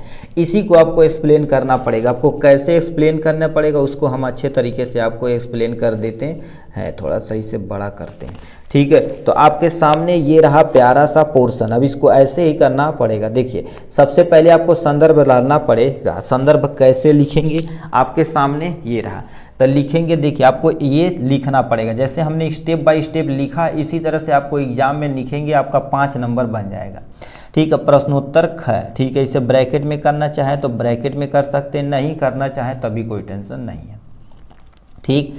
यहाँ से लिखा तो है, ठीक है, एत्व सौमित्र, ठीक है, सौमित्र वे काले डैश डैश डैश सर्वत्र संभावती, ये हो गया। अब इसका संदर्भ लिखना पड़ेगा आपको। क्या लिख रखे हैं, प्रस्तुत गद्यांश हमारी पाठ्य पुस्तक हिंदी के संस्कृत खंड, क्योंकि हिंदी एक बुक है, हिंदी के संस्कृत खंड से किससे लिया गया, प्रबुद्धो ग्रामीण से लिया गया है। तो इसे ब्लैक पेन लाइए, यहाँ पर आप लिखिए, ठीक है। यहाँ पर तुम्हारे पास क्या हो जाएगा, प्रबुद्धो, ठीक है, ये तुम्हारे पास क्या हो जाएगा, प्रबुद्धो ग्रामीण, ठीक है, ये प्रबुद्धो, ठीक है, यहाँ पर ये कर देते हैं ग्रामीण। इसे हम डबल इन्वर्टेड कामा के अंदर क्या कर देते हैं, लगा देते हैं, अंडरलाइन कर देते हैं। नामक पाठ से लिया गया है, इसके रचयिता नहीं लिखा जाता, होते ही निकाल लिखोगे तुम, नामक पाठ से लिया गया है। इतना लिखेंगे आपका 2 नंबर बन जाएगा। उसके बाद हिंदी में अनुवाद उसी को करना पड़ेगा, तो कितना नंबर मिलेगा, 2 नंबर। क्या लिखा, उसी समय उस गांव वाले का गांव आ गया, मतलब जो व्यक्ति ट्रेन के अंदर बैठा था उसका गांव आ गया। वह हंसा, ठीक है, मतलब वो एक बार मुस्कुराया। हंसा मतलब हंसा मत समझना, ये हंसा है, ठीक है, मतलब हंसी मतलब हंसी, ठीक है। वह हंसा और ट्रेन से उतरकर अपने गांव की ओर चल दिया, मतलब वो व्यक्ति उसका जैसे गांव जब आ गया ना तो एक बार मुस्कुरा दिया। हंसना का समझ लियो मुस्कुराया, ठीक है। यहाँ पर हंसा समझ जाएंगे बहुत सारे लोग, ब्रैकेट के अंदर लिख देना मुस्कुराना, ठीक है। ये तुम्हारे पास क्या हो जाएगा, मुस्कुराना। मुस्कुराया और ट्रेन से उतरकर अपने गांव की ओर चल दिया, ठीक। नागरिक शर्मिंदा होकर चुप रहा, मतलब जो नागरिक था वो शर्मिंदा होकर चुप रहा। क्यों? क्योंकि सभी यात्री क्या कर देते हैं, सभी यात्री उसे वातूनी नागरिक पर हंसे, मतलब क्योंकि हर एक व्यक्ति उस पर हंसता था, क्योंकि उसके पास ज़्यादा नॉलेज नहीं था। तब नागरिक को एहसास हुआ कि ज्ञान हर जगह संभव है। और याद रखना, जहाँ आपको ज्ञान नहीं न रहे ना तो बक बक बक बक बोलना भी नहीं चाहिए, नहीं तो आप ही की बेइज्जती होगी, ठीक है। अभी कोई क्रॉस क्वेश्चन पूछ देगा तो हो जाएगा, आप ऐसे हक्का बक्का हो जाएंगे। इसलिए जहाँ पर आपको जिस बारे में नॉलेज है उसी बारे में आप डिस्कस करें तो ज़्यादा सूटेबल रहेगा, ठीक है। नहीं तो सबकी बातों को ध्यान से सुनिए, अपने जहन में उतारिए। इतना चीज़ आपको क्या करना पड़ेगा, लिखना पड़ेगा। हिंदी में अनुवाद, यहाँ संदर्भ, तो यहाँ से आप क्या कर सकते हैं, स्क्रीनशॉट भी ले सकते हैं इस क्वेश्चन के आंसर का, ठीक है। तो चलिए नेक्स्ट क्वेश्चन की तरफ रुख करते हैं मेरे भाई। जय हिंद मेरे डियर साथी, हमसे एक प्यारा सा क्वेश्चन पूछा है। ये 24 नंबर का ये क्वेश्चन है, ठीक है। जैसे श्लोक नहीं रहता, उस श्लोक का तुम्हें अर्थ सहित व्याख्या करना पड़ेगा। कितने नंबर का ये रहता है, यहाँ से देखते हैं। ये देखा जाए तो टोटल 5 नंबर इससे भी आपको मिलने वाला है। ये 24 नंबर का देखिए, यहाँ पर 2 क्वेश्चन पूछा जाता है, एक क पूछेगा, एक ख पूछेगा। इसी को आपको कोई एक है, याद रखना, कोई एक अथवा करके दिया रहता था। क्या लिखा, नीचे दिए गए संस्कृत श्लोक में से किसी एक का संदर्भ, ठीक है, सहित व्याख्या करना पड़ेगा, ठीक है। संदर्भ सहित अनुवाद करना पड़ेगा। इसे थोड़ा सा जूम कर देते हैं, ठीक है। ये करना पड़ेगा। तो सबसे पहले संदर्भ बताना पड़ेगा 2 नंबर, और उसके बाद क्या करना पड़ेगा, यहाँ से देखा जाए तो हिंदी अनुवाद करेंगे तो 2 नंबर, 2 + 2 तब जाके आपको 2, 3, 5 नंबर तब आपके जाके मिलने वाला है, ठीक है। इसमें पहले को हम इस वीडियो में इस पहले वाले का एकदम अच्छे तरीके से एक्सप्लेन करते हैं। क्या लिख रखा, नीर क्षीर विवेके हंसाला त्वमेव तमेव तनुचेत विश्वमित्रा अधुनया कुलवर्त पलयंस्यतिक। मतलब ये आपका श्लोक दिया गया है, ठीक। इस श्लोक का सबसे पहले संदर्भ बताना पड़ेगा, उसके बाद हिंदी में अनुवाद करना पड़ेगा, तब जाके आपको कितना नंबर मिल जाएगा, 5 नंबर आपका सिक्योर हो जाएगा, ठीक है। इस वीडियो में आपको यही 5 नंबर मिल के जाने वाला है। ऐसे प्रश्नोत्तर लिखिएगा, उसका संदर्भ यहाँ से हेडिंग डालिएगा, आप यहाँ से स्क्रीनशॉट ले सकते हैं। संदर्भ क्या लिख रखा, प्रस्तुत गद्यांश हमारी पाठ्य पुस्तक हिंदी के संस्कृत, ठीक है, संस्कृत श्लोक खंड, ठीक है। ये क्या लिख दिए जी, हिंदी के, ठीक है, यानी संस्कृत खंड श्लोक, ठीक है, यहाँ पर लिख देंगे श्लोक। अब उस पाठ का तुम्हें नाम डबल इन्वर्टेड कामा के अंदर लिखना पड़ेगा, वो भी ब्लैक पेन से।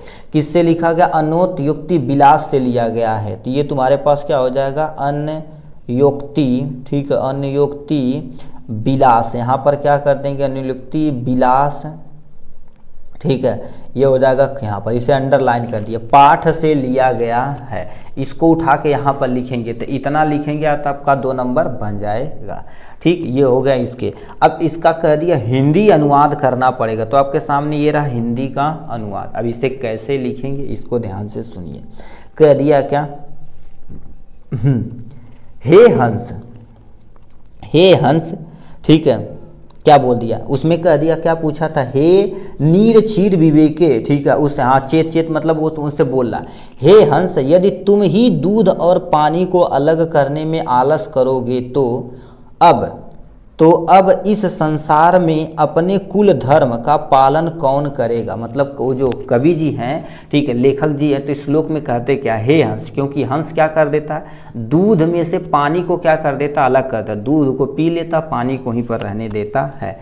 हे हंस यदि तुम ही दूध और पानी को अलग करने में आलस करोगे तो अब इस संसार में अपने कुल धर्म का पालन कौन करेगा। मतलब अपने धर्म का पालन करने वाले जी, धर्म का ही पालन करने में नहीं लग पाएंगे तो अपने धर्म का पालन कौन करेगा।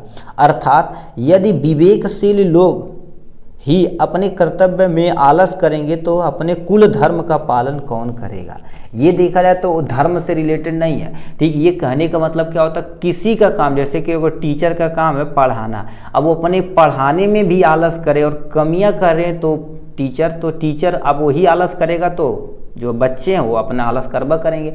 उसी तरह से एक जैसे देश को चलाने के लिए जो हमारे युवा हैं वही आलस की भीड़ियों में बंध जाएंगे तो वो क्या होगा, देश का नुकसान होगा ही होगा। तो इतना आपको क्या करना पड़ेगा, लिखना पड़ेगा, ठीक है। एक बार दोबारा सामने से पढ़ते हैं। प्रस्तुत गद्यांश हमारी पाठ्य पुस्तक हिंदी के संस्कृत खंड श्लोक पाठ से लिया गया है, ठीक है। किससे, श्लोक अन्योक्ति विलास पाठ से लिया गया है, ठीक। इसका रचयिता नहीं होते हैं। हिंदी अनुवाद, हे हंस यदि तुम ही दूध और पानी को अलग करने में आलस करोगे, ठीक, आलस्य करोगे तो अब इस संसार में अपने कुल धर्म का पालन कौन करेगा। अर्थात यदि तुम विवेकशील लोग, ठीक है, विवेकशील लोग ही अपने कर्तव्य में आलस्य करेंगे तो फिर अपने कुल धर्म का पालन कौन करेगा। इतना चीज़ आपको लिखना पड़ेगा, तब जाके आपका 5 नंबर सिक्योर होगा। ठीक, चलिए हम नेक्स्ट क्वेश्चन की तरफ इसी तरह से हम रुक करते हैं मेरे भाई। जय हिंद मेरे डियर साथी, मैं आपका साथी विकास, और आज हम देखने वाले एक प्यारा सा क्वेश्चन जो श्लोक आता है उसका संदर्भ यानी हिंदी अनुवाद आपको करना पड़ेगा।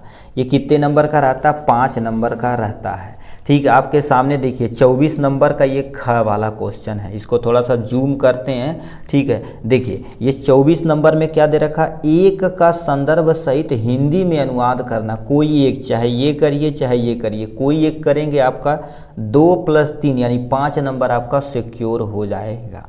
अब इसको कैसे करना है और आपको सब एकदम इजी तरीके से आपको हेडिंग वगैरह कैसे डालनी, सब कुछ इस वीडियो में आपको बताया जाएगा। कैसे, देखिए लिख रखा ख वाला, दक्ष ये मेक पद लिखा, धर्म दान मेक पद यश, सत्य मेक पद स्वर्णशील मेक पद सुखनम। ठीक है, सुखम ये तुम्हारे पास दिया गया है, मतलब 2 लाइन का ये पैसेज दिया गया। इसी पैसेज को आपको अच्छे तरीके से आपको हिंदी में अनुवाद करना है। तो आपके सामने ऐसे प्रश्न उत्तर ख डालिएगा, 24 नंबर डालिएगा, जैसे हम लिख रहे हैं हूबहू सेम टू सेम आपको एग्जाम में लिख देना है। आप इतना केवल कर देंगे, आपका 5 नंबर कोई काट ही नहीं सकता। ठीक है, तो आपको सबसे पहले ऐसे संदर्भ लिखना पड़ेगा।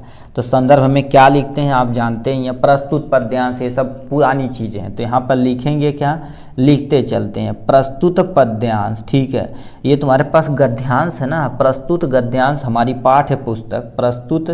ठीक है, ये प्रस्तुत गद्यांश, प्रस्तुत गद्यांश हमारी पाठ्य पुस्तक, हमारी पाठ्य पुस्तक,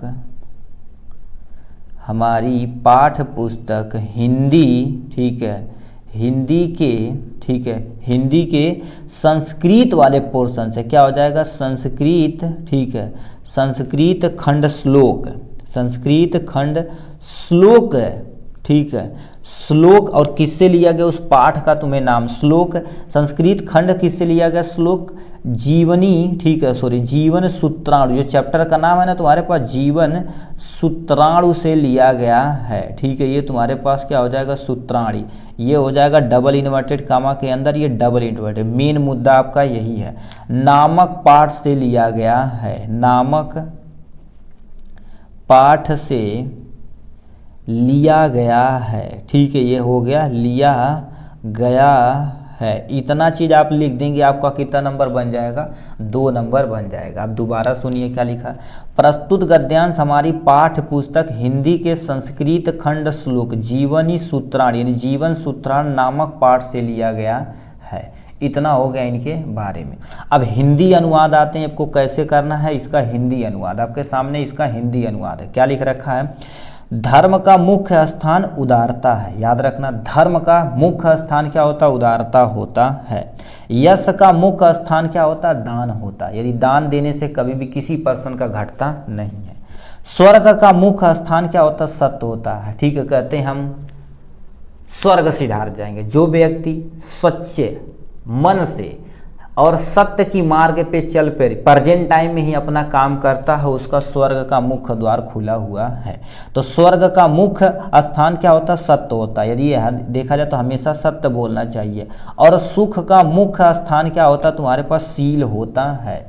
इतना चीज़ आप लिखेंगे तो काम अपना बन जाएगा। इतना चीज़ लिख देंगे तो हमारा कितने नंबर मिल जाएगा, 5 नंबर। अब तो सोचो इतने छोटे से आंसर का 5 नंबर भन्न से मिल जाएगा। ये जो 2 लाइन था इसी का क्या हो जाएगा, आपका भन्न से आंसर आ जाएगा। ठीक, चलिए आज के लिए बस इतना ही, फिर मिलेंगे नेक्स्ट वीडियो में नेक्स्ट टॉपिक के साथ। तब तक के लिए bye bye and take care. जय हिंद मेरे डियर साथी, हमसे एक प्यारा सा क्वेश्चन पूछ दिया, यहाँ से आप देख सकते हैं। आचार्य रामचंद्र शुक्ल जी का जीवन परिचय लिखना पड़ेगा। ये देखा जाए तो हर साल पूछा ही पूछा जाता है। क्या दे रखा, 26 नंबर का क में एक लेखक का जीवन परिचय, एक कवि का जीवन परिचय। आज ही आप याद रख लीजिए। ठीक है, क्या दिया, दिए गए लेखकों में से किसी एक लेखक का जीवन परिचय देते हुए उनकी प्रमुख रचनाओं का उल्लेख करना है। मतलब पहले जीवन परिचय लिखेंगे 3 नंबर, उनकी रचनाओं का वर्णन करेंगे तो 2 नंबर, 3 2 5, यानी तुम्हारे पास 5 नंबर बन के जाने वाला है इस वीडियो से। किसका किसका दे रखा, पदम पुन्नालाल बख्शी जी का दिया है, जयशंकर प्रसाद का दिया है, आचार्य रामचंद्र शुक्ल जी का दिया है, और इसे पलटेंगे तो यहाँ पर क्या कर दिया है, चौथे स्थान पे क्या दे रखा है, रामधारी सिंह दिनकर का दिया हुआ। और याद रखना आचार्य रामचंद्र शुक्ल जी का याद कर लिए, जो जयशंकर प्रसाद, दोनों में से किसी भी सेट का पेपर उठा के देखो उनका दिया ही दिया जाता है। तो हम आपके सामने आचार्य रामचंद्र शुक्ल जी को अच्छे से एक्सप्लेन करते हैं। जैसे हम लिख रहे हैं हूबहू सेम टू सेम आपको उसी तरह से लिखना पड़ेगा। तो सबसे पहले आप ऐसे ये बॉक्स बनाइएगा, इसमें अपना उस कवि अथवा लेखक कोई भी रहे उनका जीवन का यहाँ पर क्या करना पड़ेगा, शॉर्ट में लिखना पड़ेगा।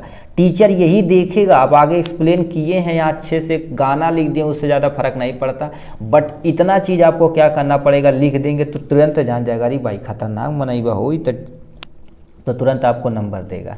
तो क्या लिखा, आचार्य रामचंद्र शुक्ल जी, अच्छे हेडिंग डालना पड़ेगा। जन्म 1884, तुम्हारे पास 1884 ईस्वी में, कहाँ पर, जन्म स्थान अगोना यानी बस्ती जिले में हुआ था। उत्तर प्रदेश का एक छोटा सा जिला है बस्ती, उसमें अगोना नामक ग्राम में हुआ था। शिक्षा ये इंटर तक पढ़े हुए थे। इनके पिता का नाम क्या था, चंद्रबली शुक्ल जी था। ठीक, इनकी मृत्यु कब हुई थी, 1941 में इनकी मृत्यु हो गई थी।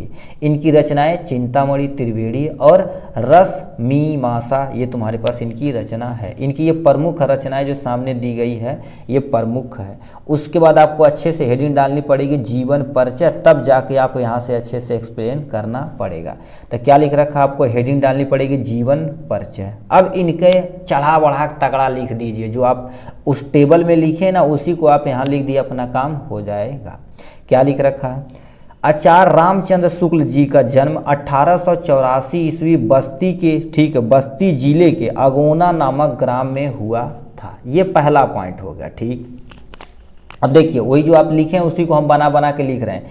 ठीक है, इनके पिता का नाम चंद्रबली शुक्ल था। ठीक है, इनके पिता का नाम क्या था, चंद्रबली शुक्ल था। ठीक, शुक्ल जी को बचपन से ही पढ़ाई में लगन था, मतलब ये बचपन से ही क्या होगा, पढ़ने में थोड़ा तेज तर्रार थे। ठीक है, इनकी प्रारंभिक शिक्षा मिर्जापुर में हुई थी। इनकी प्रारंभिक शिक्षा कहाँ पर हुई थी, मिर्जापुर में हुई थी। ठीक, ये हो गया। इन्होंने घर पर ही रहकर हिंदी, अंग्रेजी और संस्कृत और उर्दू, फारसी आदि भाषाओं का गहन ज्ञान प्राप्त किया। मतलब इन्होंने क्या कर दिया था, घर पर ही रहकर इन्होंने हिंदी, अंग्रेजी, संस्कृत, उर्दू, फारसी आदि भाषाओं का प्रमुख ज्ञान प्राप्त किया। ठीक, इतना हो गया। हिंदी के साहित्य की सेवा करते हुए श्वास, ठीक है, श्वास मतलब श्वास का इनकी बीमारी थी, श्वास का दौरा पड़ने के कारण 1941 ईस्वी में इनका देहावसान हो गया, मतलब मृत्यु हो गई। ठीक है, इतना चीज़ आपको लिखना पड़ेगा। मेनली जो हमने ब्लैक पेन से लिखा ये चीज़ आप अंडरलाइन कर लीजिएगा। यदि आप नीले पेन से लिखते तो अंडरलाइन कर दीजिएगा, यदि आप ब्लैक पेन से लिखते तो आपका हाईलाइट होगा। ठीक है, और याद रखना स्केच वगैरह से ये सब हेडिंग डालना। ये मेन चीज़, जन्म 1884 ईस्वी बस्ती के अगोना नामक ग्राम में हुआ था, इसे भी कर देना क्योंकि जन्म स्थान है। इनके पिताजी का जन्म का यह नाम क्या था, चंद्रबली शुक्ल था। ठीक है, शुक्ल जी को बचपन से ही क्या होगा, पढ़ाई में शौक था। इनका जो जिंदगी थी बहुत दुखमय थी, ऐसे बता देना, थोड़ा सा एक्सप्लेन करना। इनकी प्रारंभिक शिक्षा मिर्जापुर में हुई थी। इन्होंने घर पर ही रहकर हिंदी, अंग्रेजी, संस्कृत, उर्दू, बनारसी आदि भाषाओं का ज्ञान प्राप्त किया।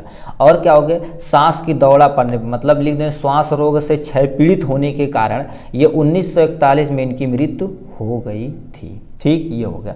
उसके बाद रचना के बारे में थोड़ा सा लिखना पड़ेगा। रचना क्या होता, आचार्य रामचंद्र शुक्ल जी धन्य, ठीक है, धन्य आलोचक, श्रेष्ठ निबंधकार, निष्पक्ष इतिहासकार, महान आचार्य थे। मतलब थोड़ा चढ़ा बढ़ा के लिख देना।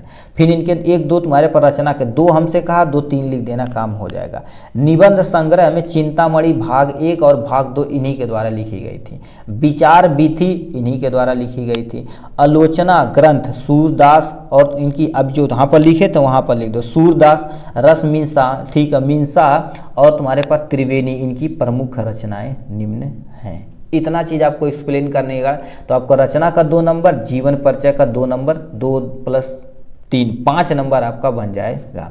ठीक है, बट आप याद रखना इसके से इनका हेडिंग ये डालना, जीवन परिचय आप ऐसे डालना, जीवन परिचय दोनों के लिए आप हूबहू सेम टू सेम डालना। यदि लेखक का लिख रहे हैं तो ब्रैकेट में लिख देना लेखक, यदि कवि का लिख रहे हैं तो ब्रैकेट में लिख देना कवि का, किन्हीं जीवन परिचय आप आराम से लिख देना है। ठीक, इतना हो गया यहाँ से। ठीक है, चलिए अब नेक्स्ट पोर्शन में मिलेंगे हम कवि के जीवन के परिचय के साथ। तब तक के लिए बाय बाय। जय हिंद मेरे डियर साथी, मैं आपका साथी विकास और आज हम देखने वाले एक महाकवि सूरदास जी का जीवन परिचय। ये एग्जाम के पॉइंट ऑफ व्यू से देखा जाए तो बहुत ही इम्पोर्टेंट है मेरे भाई, बहुत ही इम्पोर्टेंट होने वाला है। क्यों? क्योंकि किसी भी सेट में आप देखेंगे तीसरे चौथे किसी भी, मान लेते ये चौथा सेट हम पलटते हैं ना, चौथा सेट पलटते हैं तो यहाँ पर सामने देख सकते हैं चौथे में, और यहाँ पर तीसरे सेट में देखा जाए तो दूसरे सेट में, पहले सेट में, किसी भी सेट में देखा जाए तो मुख्य आप मतलब बहुत सारे सेटों में एज इट इज इनका जीवन परिचय पूछा गया है। ठीक है, जैसे यहाँ पर देखिए यानी पहले सेट में इन्होंने क्या कर दिया था, देखिए क्या पूछा है, कहाँ चला गया, महाकवि सूरदास जी का जीवन परिचय, दिख ही नहीं रहा, महाकवि सूरदास जी का जीवन परिचय। सेट नंबर 2 की तरफ रुख करते हैं तो यहाँ पर देखिए पूछा है कि नहीं इनकी जीवन परिचय के बारे में। यहाँ पर भी देखिए सेट नंबर 2 में भी इनका जीवन परिचय पूछा हुआ सूरदास जी का।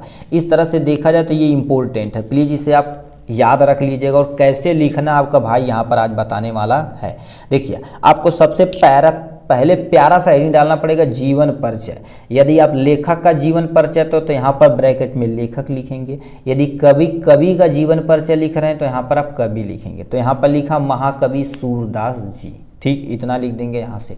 उसके बाद ये वाला कॉलम प्लीज़ आप ज़रूर से ज़रूर बनाइएगा, क्योंकि टीचर को लगता है यही टीचर देख के क्या कर देते आपको अच्छे से नंबर देगा। ठीक है, क्योंकि ये आप अच्छे से लिख दिए तो टीचर जान जाएगा आप लड़का अच्छे से आगे एक्सप्लेन किया हुआ है। तो ये सब चीज़ें जानकारी थोड़ी थोड़ी आपको नॉलेज रखेगी ना, तो जिससे आपका नंबर परफॉर्मेंस हो सकता है तगड़ा। ठीक है, तो यहाँ से पहले दे रखा है नाम इनका सूरदास जी है। ये जन्म तो 1478 ईस्वी में हुआ था, यानी 1478 में हुआ था। जन्म कहाँ, स्थान कहाँ हुआ था, रूनकता में हुआ था। ठीक, इनके गुरुजी का नाम तुम्हारे पास क्या था, यहाँ पर एक और स्टेप बढ़ा देना, इनके पिताजी का नाम रामदास सरस्वत जी था। इनके गुरुजी का नाम क्या था, वल्लभाचार्य था। ठीक, मृत्यु कब हुई थी, 1583 ईस्वी में, मतलब 1583 ईस्वी में इनकी मृत्यु हो गई थी। रचना देखा जाए तो सूर सागर इनकी रचना है, सूर सरावली इनकी रचना है, साहित्य लहरी इनकी रचना है। मतलब ये तुम्हारे पास रचना दी गई है। इतना चीज़ आपको एक्सप्लेन कर देना है। अब जीवन परिचय पे आते हैं। ठीक है, इतना लिखने के बाद अब जीवन चढ़ा बढ़ा के आप लिख सकते हैं। क्या लिखा, सूरदास जी का जन्म 1478 ईस्वी रूनकता नामक गांव में हुआ था। इनके पिताजी का नाम रामदास सरस्वत जी था। ठीक है, सूरदास जी बचपन से ही क्या थे, अंधे थे, मतलब बचपन से ही क्या थे, ये अंधे थे। ठीक, फिर क्या लिख रखा है, सूरदास जी, ठीक है, सूरदास जी कृष्ण की बाल लीलाओं का मानव स्वभाव का प्रकृत वर्णन किया करते थे। ठीक, मतलब अब पहले ऊपर समझिए क्या बोलते, मतलब इनका जन्म 1478 ईस्वी रूनकता गांव में हुआ था, जान गए। इनके पिताजी का नाम तुम्हारे पास इसे भी अंडरलाइन करना चाहिए था, रामदास जी। ठीक है, सर लिखा सरस्वत जी था। ठीक, ये हो गया। सूरदास बचपन से ही क्या थे, अंधे। तब सोच सकते हो एक ऐसे व्यक्ति जो अंधे होने के बावजूद भी कृष्ण लीला को इतना अच्छे से सचित्र वर्णन कर दिए हैं भाई, जो एक अंधे व्यक्ति के लिए असंभव के समान है। ठीक है, ये हो गया सूरदास जी। ठीक है, सूरदास जी कृष्ण की बाल लीलाओं का मानव स्वभाव का प्रकृत वर्णन किया करते हैं, जो आंखों के बिना देखे संभव नहीं। अब तुम सोच सकते हो एक ऐसे व्यक्ति जो कृष्ण के बाल लीलाओं का पूरा वर्णन कर दिए हैं, ठीक है, जो आंखों के बिना संभव नहीं है। सूरदास जी की रुचि बचपन से ही भगवत गीता के गायन में थी, मतलब बचपन से ही क्या कर देते थे ये, किसके गायन में थी, भगवत गीता के गायन में थी। इनकी शक्ति देखकर इनकी भक्ति देखकर गुरु वल्लभाचार्य जी अपना शिष्य बना लिए, मतलब इनके लगन कृष्ण लीला के बारे में पढ़ते हुए, ठीक है, और भक्ति देखते हुए इन्होंने क्या, वल्लभाचार्य जी अपने शिष्य बना लिए, अपना शिष्य बना लिया। कोई पूछ देगा, यानी ऐसे क्वेश्चन पूछ देगा, सूरदास जी के गुरु जी का क्या नाम था, वल्लभाचार्य, यानी वल्लभा जी इनके गुरु थे सूरदास जी के। ठीक, इनकी मृत्यु 1583 ईस्वी मतलब 1583 ईस्वी में हुई थी। इतना चीज़ आपको लिखना पड़ेगा यहाँ से। उसके बाद इतना चीज़ आप लिखेंगे ना मेरे भाई, तब जाके आपको कितना नंबर मिलेगा, 3 नंबर मिलेगा। फिर यहाँ पर रचना का उल्लेख करेंगे, जब रचना के बारे में बताएंगे तब जाके आपको कितना नंबर मिलेगा यहाँ से, तब 2 नंबर। तो 3 दूँ 5 नंबर हो जाएगा। क्या लिख रखा है, महाकवि सूरदास जी ने लगभग 1.25 लाख पदों की रचना की थी। अब तुम सोच सकते हो कितने महान व्यक्ति थे। इनकी प्रमुख रचनाएं निम्न है जो सामने दी गई है। जैसे सामने दे रखी, सबसे पहले सूरसागर। सूरसागर देखा जाए सूरदास का एकमात्र प्रमाणिक कृति है। सुरसरावली इनमें, ठीक है, सुरसरावली इसमें देखा जाए तो 1107 छंद हैं। सोच सकते हो 1107 छंद से लिखे गए हैं, कितने महान थे। साहित्य लहरी देखा जाए तो साहित्य लहरी में सूरदास के 118 पदों का संग्रह है।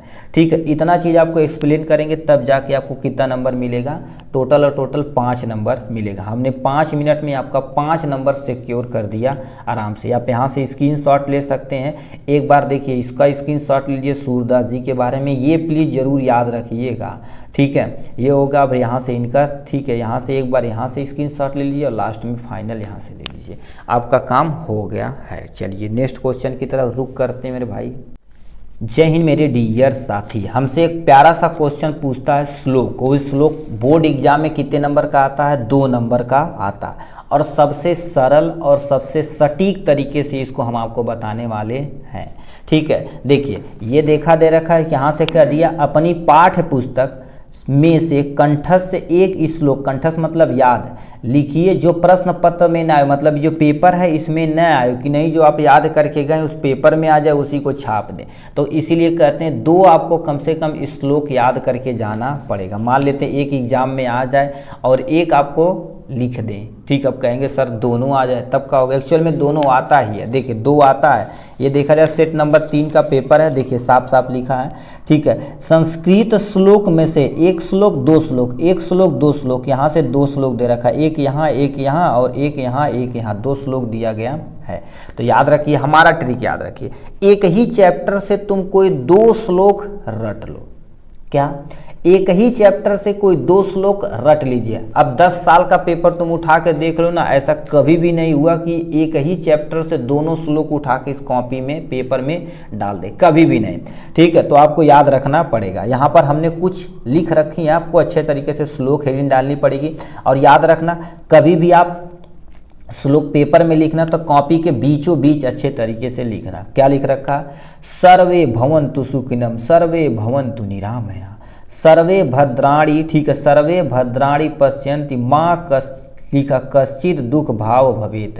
ठीक है, इतना चीज़ आपको लिखेंगे। अब तुम सोचो 2 नंबर लिखोगे, 2 नंबर बन जाएगा भन्न से। ठीक, हम और 1-2 बता देते हैं, जो आपको सरल लगे उसे याद रख लेना। लिखा नीर क्षीर विवेक, ये सेम टू सेम इसमें दिया गया है। ठीक है, ये देखिए उठा के दे दिया है। ठीक है, तो इसमें आप मत लिखिएगा, ये ऊपर वाला लिख दीजिएगा। मान लेते ये दिए रखा तो ये लिख दीजिएगा। ठीक है, नीर क्षीर विवेक। ठीक है, विवेक हंसालय तमेव तनुचेत विश्व। ठीक है, विश्व मित्र से धनु नान्य कुल वत्र पालयश्चित क, मतलब ये 2 आपका लाइन दिया गया, 2 नंबर आपका इससे भी बन जाएगा। नेक्स्ट में देख लेते हैं, एक आध और देख लेते हैं। लिखा बंधन मरणन यपि जो यपि पराजय अभयत्र समो वीर भवो ही वीरता। इतना चीज़ आप लिखना पड़ेगा। कोई आप यहाँ से 3 में से कोई एक याद कर लीजिए। यहाँ से आप क्या कर सकते हैं, हम इसे अरेंज कर देते हैं। यहाँ से आप तीनों का स्क्रीनशॉट ले सकते हैं। और याद रखना, किसी एक ही को आपको एग्जाम में लिखना पड़ेगा। ठीक है, ये हो गया इनके बारे में। चलिए नेक्स्ट क्वेश्चन की तरफ रुख करते हैं मेरे भाई। जय हिंद मेरे डियर साथी, हमसे एक प्यारा सा क्वेश्चन आपके सामने पूछ दिया 28 नंबर पे। क्या कहता है ये क्वेश्चन, देखिए 28 नंबर, अपने मोहल्ले की नालियों को समुचित सफाई के लिए नगर निगम के स्वास्थ्य अधिकारी को पत्र लिखिए। याद रखना, पत्र लिखेंगे तो कितने नंबर का मिलता है, 4 नंबर। तो आज इस वीडियो में आपका 4 नंबर पक्का होके जाने वाला है। तो यहाँ प्रश्न उत्तर डालिएगा। यहाँ से आपको प्यारा सा क्या करिएगा, प्रार्थना पत्र लिखिएगा या केवल पत्र लिखिएगा। एक्चुअल में प्रार्थना पत्र है तो आप प्रार्थना, ठीक है, ये आपके सामने प्रार्थना पत्र लिखना पड़ेगा डबल इन्वर्टेड कामा के अंदर। ठीक, अब इसको कैसे लिखना है सब कुछ इस वीडियो में एकदम डिटेल में आपको बताने वाले हैं। ठीक है, चलिए क्या लिख रखा, प्रार्थना पत्र यहाँ से दिया गया है, क्या बोल दिया। सबसे पहले आपको क्या लिखना पड़ेगा, सेवा में श्रीमान स्वास्थ्य अधिकारी खलीलाबाद संत कबीर नगर। यहाँ कोई भी एड्रेस डाल सकते हैं, ऐसा नहीं कि यही डालिए, कोई भी अपनी मर्जी से किसी का भी एड्रेस डाल सकते हैं, कोई टेंशन नहीं। ठीक है, बट ये लिखिएगा यानी सेवा में श्रीमान स्वास्थ्य अधिकारी। ठीक है, स्वास्थ्य अधिकारी खलीलाबाद संत कबीर नगर, उसका विषय लिखिएगा क्या। अब यहाँ से मेन चीज़ें आप स्टार्ट होती, प्लीज़ विषय जरूर लिखिएगा। कोई भी प्रार्थना पत्र लिखिए तो आप वहाँ से विषय जरूर लिखिए, यही तुरंत देख के जान जाएंगे अच्छा हमारे लिए आयल बा करे खातिर आयल बा। अब पूरा पढ़ने की ज़रूरत नहीं है। विषय मोहल्ला की सफाई हेतु आवेदन पत्र, आवेदन पत्र लिख दिए गए। अब यहाँ से मेन चीज़ें लिखे और याद रखना, देखिए सेवा में महोदय सेम होना चाहिए, श्रीमान और यहाँ से सेंटेंस मोस्टली सेम होना चाहिए। ठीक, महोदय सविनय निवेदन है कि खलीलाबाद की नालियों में, ठीक है, सड़कों की नालियों में नियमानुसार सफाई की उचित व्यवस्था न होने के कारण मच्छरों और मक्खियों का प्रकोप है। कहने का मतलब क्या कर रखे हैं, आपसे अनुरोध है कि खलीलाबाद या हमारे कॉलोनी की नालियों में, या तुम बोल सकते हो हमारे पास छोटी छोटी नहीं तो सिटी की नालियों में, खलीलाबाद शहरों की नालियों में नियमानुसार सफाई की उचित व्यवस्था न होने के कारण मच्छरों और मक्खियों का प्रकोप है। क्योंकि देखिए पानी रुकेगा, साफ सफाई सही से नहीं होगी तो वहाँ पर बहुत ज़्यादा क्या होगी, ठीक है, बहुत ज़्यादा मच्छर और मक्खियाँ का क्या होगा, प्रकोप बढ़ेगा, जिससे लोगों में बीमारी फैलने का भय होता है। ये तुम्हारे पास हो गया इनके बारे में। ठीक, यहाँ से अब इसके नीचे क्या लिखेगा, अतः आपसे निवेदन है कि नालियों की सफाई की उचित व्यवस्था कराने एवं समय समय पर कीटनाशक दवाई छिड़काव कराने की समुचित व्यवस्था करें। ठीक है, उनसे अनुरोध तो वही कर ही रहे हैं, तो लिखेंगे तो आपसे निवेदन है कि नालियों की सफाई की उचित व्यवस्था करें, चाहे कर्मचारी रखें या कर्मचारी रखें उसे साफ सफाई करेंगे और उचित समय पे वहाँ पर क्या करेंगे, कीटनाशक डालेंगे, जिससे भी तुम्हारे पास मच्छर और मक्खियाँ क्या हो जाएंगी, मर जाएंगे और बीमारी नहीं फैलेगी। तो ये लिखा समय समय पर कीटनाशक दवाइयाँ छिड़कवाएँ, छिड़काव कराने की उच्च समुचित व्यवस्था करें, फुल स्टॉप डाल देना। उसके बाद धन्यवाद यहाँ डालना पड़ेगा, फिर दिनांक उस दिन का डालना पड़ेगा जिस दिन आपका पेपर रहेगा। ठीक है, उसके बाद क्या लिखना, भवदी, आपका प्लीज अपना नाम मत लिखिएगा। ठीक है, नाम ना लिखिएगा, क ख ग घ, यहाँ से आप क्या कर सकते हैं, कक्षा लिख सकते हैं, मतलब क्लास 10th लिख सकते हैं। ये हो गया इनके बारे में। इतना चीज़ आप लिखेंगे तो कितना नंबर मिल जाएगा, भरने से 4 नंबर मिल जाएगा। दोबारा तेजी से समझते हैं, सेवा में श्रीमान, ठीक है, स्वास्थ्य अधिकारी खलीलाबाद संत कबीर नगर। विषय मोहल्ले, ठीक है, मोहल्ले की सफाई हेतु आवेदन, सविनय महोदय सविनय निवेदन है कि खलीलाबाद की नलियों में नियमानुसार सफाई की उचित व्यवस्था न होने के कारण मच्छरों और मक्खियों का प्रकोप है, जिससे लोगों में बीमारियां फैल रही हैं। ठीक, अतः आपसे अनुरोध है कि निवेदन है कि नालियों की सफाई उचित व्यवस्था कराने एवं समय समय पर कीटनाशक दवाई छिड़काव कराने की समुचित व्यवस्था करें। धन्यवाद। दिनांक आप उस दिन डालिएगा जिस दिन आपका पेपर रहेगा। यहाँ पर भवदी क ख ग घ यहाँ पर क्या हो जाएंगे, लिख देंगे, या आपका आज्ञाकारी लिख सकते हैं। ठीक है, यहाँ पर क ख ग घ लिख के क्लास 10th अपना लिख देंगे, या अपना एड्रेस लिख सकते हो, कोई टेंशन नहीं। क्लास 10th नहीं लिखोगे तब भी कोई टेंशन नहीं है। ठीक, ये हो गया इनके बारे में। चलिए अब नेक्स्ट क्वेश्चन की तरफ रुख करते हैं मेरे भाई। जय हिंद मेरे डियर साथी। हमसे एक संस्कृत में 4 क्वेश्चन दिया रहता है, किन्हीं 2 क्वेश्चन का आंसर देना पड़ता है और ये 2 नंबर आपका भरने से मिल जाता है। अब इसको कैसे करेंगे आपके सामने, ये देखिए कैसे क्वेश्चन पूछा जाता है। क्या लिख रखा, 29 नंबर का क्वेश्चन, निम्नलिखित में से किन्हीं 2 प्रश्नों के उत्तर, ठीक है, संस्कृत में दीजिए। याद रखना संस्कृत में ही देना पड़ेगा। कितने नंबर का है, 2 नंबर का। क्या पहला क्वेश्चन पूछ दिया, अरुणी कह आसीत वीर कीन पूजित चंद्रशेखर स्वनाम किम अवदत् मैत्री कीन वर्धते। ठीक है, ये क्वेश्चन 4 दिया गया, हम चारों का आंसर आपको बता देते हैं, बट किन्हीं 2 का आंसर आपको एग्जाम में अच्छे तरीके से लिखना रहता, और वहाँ पर नंबर डाल के आप लिख दीजिएगा, क्वेश्चन न लिखिएगा। दोबारा बोल देते, क्वेश्चन नहीं लिखा जाता है। तो क्या क्वेश्चन कह दिया, आप 1 बाई 1 देखिए। यहाँ से कह दिया है अरूणी है, कह आसित है। ठीक है, अब आपको देखिए, सबसे पहले इसको लिखना पड़ेगा आरूढ़ी। ठीक है, आरूढ़ी क जगह तुम्हें लिखना पड़ेगा, तो आरूढ़ी है श्वेत। ठीक है, ये श्वेत केतु जनकः आसीत, ये हो जाएगा जनकः आसीत, ये हो जाएगा, ये पहले का आंसर हो गया आपके सामने।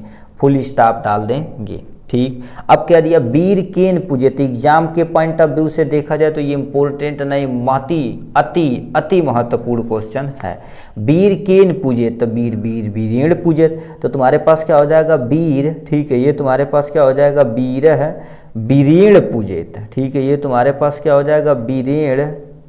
ठीक है, वीरेण पूजयते। ठीक है, ये वीरेण पूजते, फुल स्टॉप हो जाएगा यहाँ से। नेक्स्ट क्या पूछ दिया है, चंद्रशेखर स्वनाम किम अवदत्। ठीक है, तो ये सब किम की जगह हमें आंसर लिखना रहता। ठीक है, तो ये तुम्हारे पास क्या हो जाएगा चंद्रशेखर है।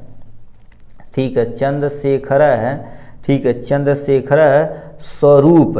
ठीक है, स्वरूप यहाँ से क्या लिख देंगे, चंद्रशेखर स्वरूप आज़ाद, क्योंकि चंद्रशेखर जी को क्या बोला जाता है आज़ाद। ठीक, आज़ाद इति अवदते। ठीक है, इति अवदत है। ठीक है, ये हो जाएगा, यहाँ से फुल स्टॉप डाल देंगे। यहाँ से दोबारा सुनिए, चंद्रशेखर स्वरूप ठीक आज़ाद इति अवदेत। ठीक है, अवदत हो जाएगा। मैत्री कीन वर्धते, मैत्री कीन वर्धते पूछा जाता, सुवचने वर्धते। ठीक है, तो यहाँ पर तुम्हारे पास क्या हो जाएगा मैत्री। ठीक है, मैत्री सुवचनेन। ठीक है, सुवचनेन वर्धते हो जाएगा। ठीक है, ये सुवर्तने वर्धते, ये आपके सामने फुल स्टॉप हो जाएगा। इतना चीज़ आपको क्या करना पड़ेगा, आंसर लिखना पड़ेगा। अब आपको दोबारा सुनाते हैं। लिखा है आरूढ़ी कह आसीत, आरूढ़ी श्वेत केतु जनकः आसीत, वीर केन पूजेत, वीर वीरेण पूजेत। ठीक, चंद्रशेखर स्वनाम किम अवदत्, चंद्रशेखर स्वनाम आज़ाद इति अवदत्। ठीक, मैत्री कीन वर्धते, मैत्री सुवचनन वर्धते। ठीक है, सुवचनेन वर्धते। ठीक है, इतना चीज़ आपको लिखना पड़ेगा, ये हो जाएगा। ठीक, इसके बाद आपका नेक्स्ट वीडियो आएगा इसके। ठीक है, किस पे, आतंक, यानी एक आपको निबंध लिखना पड़ेगा, कितने नंबर का 7 नंबर का। ठीक है, किस पे हम लिखेंगे, इस पे लिखेंगे। ठीक है, आतंकवाद कारण और निवारण, ये हो जाएगा इनके बारे में। चलिए, ठीक, पूरा डिटेल में आपको आराम से एक्सप्लेन कर देंगे। अब इसमें क्या लिख रखा ध्यान से सुनिए, आपको ऐसे हेडिंग डालना पड़ेगा, आतंकवाद कारण और निवारण। आतंकवाद का मेन कारण क्या होता है, इसके बारे में आपको हेडिंग प्लीज याद रखिएगा। निबंध कभी भी लिखिएगा कि नहीं भरभराट लिखते चलिए, ऐसा प्लीज मत करिएगा।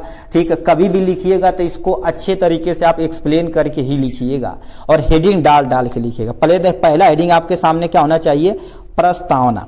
आज पूरा संसार आतंकवाद की विभीषिकता, ठीक है, से करा रहा है। तिच्छु राजनैतिक स्वार्थी की पूर्ति के लिए, ठीक है, क्रूरतम अपराध की जैसे बाढ़ सी आ गई है। चाहे अमेरिका के राष्ट्रपति लिखा जॉन एफ केनेडी और भारतीय प्रधानमंत्री इंदिरा गांधी, राजीव गांधी के नृशंस हत्या, या न्यूयॉर्क में स्थित विश्व व्यापार केंद्र के 110 मंजिले टावरों की धराशायी करना, भारतीय संसद पर हमला, उरी, पुलवामा, ठीक है, ये सब देखा जाए तो निस्संदेह क्या लिखा है, आतंकवाद की ये लिखा है तस्वीरों को बयां कर रही है। ऐसे में, ठीक है, ऐसे में इसे क्या होगा, जड़ से उखाड़ देना अति आवश्यक और 150% होना भी चाहिए।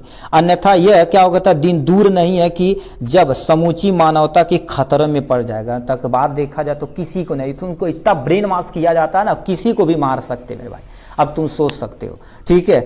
ये हो गया इनके बारे में। अब तुम्हारे पास से लिखा आतंकवाद का अर्थ क्या होता है, ठीक है। आतंकवाद क्या अर्थ लिखा, अपने निजी राजनीतिक स्वार्थ की पूर्ति के लिए जब विभिन्न बाह्य शक्तियों द्वारा किसी देश के, ठीक है, देश में व्यापक स्तर पर अपने लिखा प्रमुख, ठीक है, प्रमुख शक्ति का प्रयोग करके जनता में भय, मतलब क्या करते हैं आतंकवाद लोग, भय बना देते हैं कि जैसे अभी मान लेते हैं कहीं जी प्लेन को हाईजैक कर लिए, भय बना देंगे कि आपको गोली मार देंगे, सरकार से इतना पैसे की मांग करेंगे, ठीक है। असंतोष असुरक्षा की भावना का निर्णय, ठीक है, निर्माण किया जाता है, ठीक है, आतंकवादियों द्वारा किया जाता है। जब लिखा तब इसी स्थिति में आतंकवाद कहते हैं, मतलब दो चार लोग मिलकर किसी चीज को हाईजैक कर लिए, ठीक है, हाईजैक कर लिया और सरकार से अनुचित असुच्छा, मतलब कुछ भी पैसा मांग सकते उसे आतंकवाद कहते।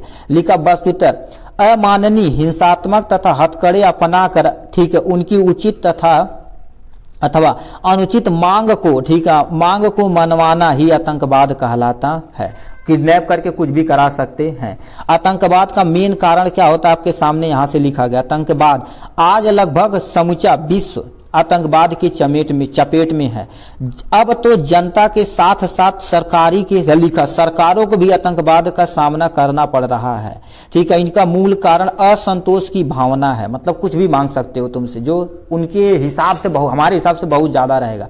किसी देश के भीतर यह व्यवस्था के प्रति असंतोष से पनपता है, ठीक है, असंतोष से पनपता। अब ये चीजें बहुत मेन मुद्दा है। जैसे मान लेते हैं, ठीक है, और याद रखना ये संविधान में लिखा गया सभी को निर्णय समान रूप से देना चाहिए। अभी मान ले तो कोई गरीब तबके के लोग किसी धनी के द्वारा सताए जाएंगे, लंबे समय तक सताए जाएंगे, पुलिस के पास भागते भागते, सरकार के पास भागते भागते, उसे न्याय मिलबे नहीं करेगा तो किसका रुख लेगा उसके पास। अब बताओ तो वो देख कर ही देख रहा है कि हमारे पास सब साबूत होने के बावजूद भी उसे निर्णय नहीं मिल रहा है, तो आतंकवाद की तरफ भागेगा। मतलब वो, ठीक है, जो असंतोष है वो किसकी तरफ भागेगा, आतंकवाद की तरफ। वही आतंकवाद बनता है, ये सरकार ही बनाती है भाई, पुलिस यही सब तो बनाते हैं। यदि आप बताइए सही से निर्णय ले, उसे फैसला मिले, तो कहाँ वो आतंकवाद बनेगा, नहीं बनेगा भाई। बट ये हो ही रहा है, अब जान ही रहे।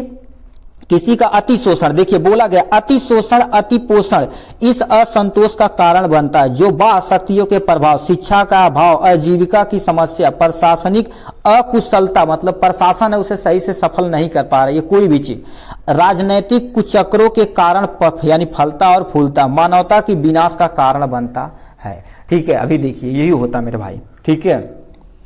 किसी को जब निर्णय सही से नहीं मिलेगा तो आतंकवाद का रुख करब करेगा, ठीक, सोचिएगा उल्टा सीधा, ठीक है। वो चीज आतंकवाद का तुम्हारे पास परिमाण, वर्तमान में आतंकवाद किसी देश के विशेष के लिए नहीं अपितु अंतर्राष्ट्रीय स्तर पर एक समस्या बनकर उभर रहा है, ठीक है, एक समस्या बनकर उभर रहा है। यह एक लिखा वैश्विक यानी क्या होगी, चेतावनी है, ठीक है।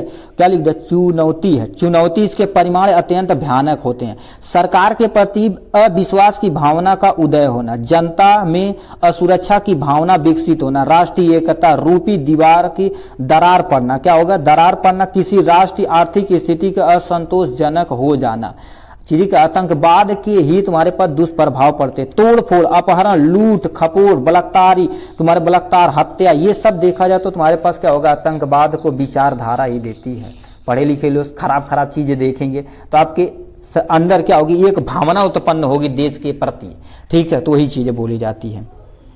आतंकवाद को रोकने का मेन उपाय क्या होता है, जब आतंकवादी, ठीक, गतिविधि विश्व के लिए क्या करे तो गंभीर समस्या बन चुकी है, इस समय का, ठीक है, वास्तविक तथा अंतिम समस्या तो अहिंसा द्वारा ही संभव है, किंतु नैतिक शिक्षा के व्यापक प्रसार, बाह्य और विधक्त शक्तियों की कठोरता से दमन राजनीतिक एकता को बढ़ाता है और जनता में जागरूकता एवं, ठीक है, सौंदर्य की भावना को उत्पन्न करता, ठीक है। इस प्रकार प्रभावी रोका, ठीक है, क्या रोक लगाई जा सकती, लोगों को ज्यादा से ज्यादा शिक्षित किया जाए, हर एक पर्सन को, मतलब कोई भी पीड़ित प्राणी हो उसे क्या कर दिया जाए, निर्णय साफ और सुंदर होना चाहिए, किसी के पक्ष और निरपक्ष तुम्हारे पास क्या होना चाहिए, निर्णय नहीं होना चाहिए। जैसे अभी गरीब तबके के लोग धनियों के द्वारा दबाए जाएंगे, उनकी सरकार नहीं मदद करेगी, पुलिस नहीं मदद करेगी, जनता नहीं मदद करेगी, तो आतंकवाद बनेगा ही, ठीक है। वो सोचेगा हम नहीं, सीधे नहीं तो हम क्या करें, इन्हें आप आतंकवाद बनाएंगे और पुलिस को ही, सरकार को ही परेशान करेगा। एक्चुअल में देखा जाए तो सरकार ही तो आतंकवाद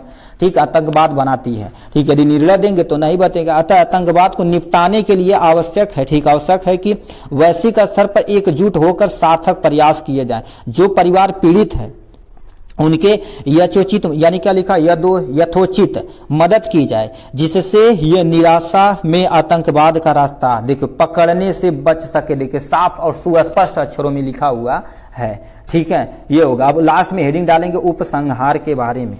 ठीक है, उपसंहार मतलब जितना आप आतंकवाद पे पढ़े उसका कंक्लूजन क्या है। आतंकवादी मानवता के विरुद्ध होते हैं। ठीक है, ये इनके हृदय में तुम्हारे सरसरता सूख चुकी होती है, मतलब किसी के प्रति निम्रता भाव ये सब खत्म हो चुकी होती है, क्योंकि ऑलरेडी उतने सताए होते हैं बेचारे। ठीक है, बट ऐसा आपको करना नहीं चाहिए। आतंकवाद का रास्ता देखा जाए तो आप ही के लिए, हमारे लिए, देश के लिए, दोनों के लिए नुकसानदायक होता भाई। इनके भीतर समाज उपयोगी सृजनात्मक विचार मर चुके होते हैं। ये तुम्हारे पास नए अथवा आतंक, ठीक है, आतंक के द्वारा, ठीक है, इनकी कुत्सिक विचारधारा को संसार पर थोपना चाहते हैं और असफलता मिलने पर हिंसा जैसे क्रूरता अपराध के उतर जाते हैं। ठीक है, इन पर ज्ञानोपदेश का कोई प्रभाव नहीं पड़ता है। सठे सठामम की ही इनका तुम्हारे पास उपचार हो सकता है। इन्हें भी मनुष्य की श्रेणी में रखकर, ठीक है, जो लोग प्रति मानव, ठीक है, व्यवहार के वकालत करते हैं, ठीक है, वकालत करते संभवतः वे न ही जाने जाते या नहीं मनुष्य की परिभाषित किए जाते हैं। अतः अब समय आ रहा है कि समूचा, लिखा समूचा संसार, ठीक है, इसके विरोध उठ जाए और खड़ा हो जाए और सफलता, ठीक, अवश्य मिलेगी, क्योंकि जहां चाह है वहीं राह है मेरे भाई। ठीक है, इसीलिए सबको, सरकार को ही चाहना चाहिए, लोगों को निर्णय मिलेगा तो कहाँ आतंकवाद बनेंगे भाई। भूखमरी न करिए, लोगों को प्रॉपर पेड़ भोजन करिए, ठीक है, दीजिए, नौकरी दीजिए जिसके लिए आप बने हुए हैं। ठीक है, तो इतना चीज़ आपको क्या करना पड़ेगा मेरे भाई, लिखना ही लिखना पड़ेगा। ये था आपका प्यारा सा सेट नंबर 3 का। यदि प्रयास अच्छा लगा होगा तो कमेंट बॉक्स में अपनी राय जरूर बताइएगा। ठीक है, और दूसरे सेट के लिए प्रेरित करिएगा। देखिए आपको प्यारा सा एक कमेंट हमें बहुत ज़्यादा उत्साहित कर देता है। ठीक है, अब मान लेते हैं देख के लोग चले जाते हैं, लाइक और सब्सक्राइब भी नहीं करते हैं। ठीक है, उसमें भी डिमोटिवेशन, कितने लोग देखें बट कोई सब्सक्राइब नहीं किया। ठीक है, तो आपका थोड़ा सा ये प्यार हमें क्या कर दिया जाता है, हमें क्या चाहिए, थोड़ा सा आपका प्यार चाहिए, आपका प्यारा सा कमेंट चाहिए कि हाँ सर खराब पढ़ा रहे हैं, सही पढ़ा रहे हैं। चलिए आज के लिए बस इतना ही, फिर मिलेंगे नेक्स्ट वीडियो में नेक्स्ट टॉपिक के साथ। और याद रखिए तैयारी एकदम से तगड़ा बनाइए। जब आपका जो 24 फरवरी का पेपर आएगा एकदम फोड़ कर आइएगा आप, सेट नंबर 4। कल मिलेंगे नेक्स्ट टॉपिक के साथ, तब तक के लिए bye bye and take care.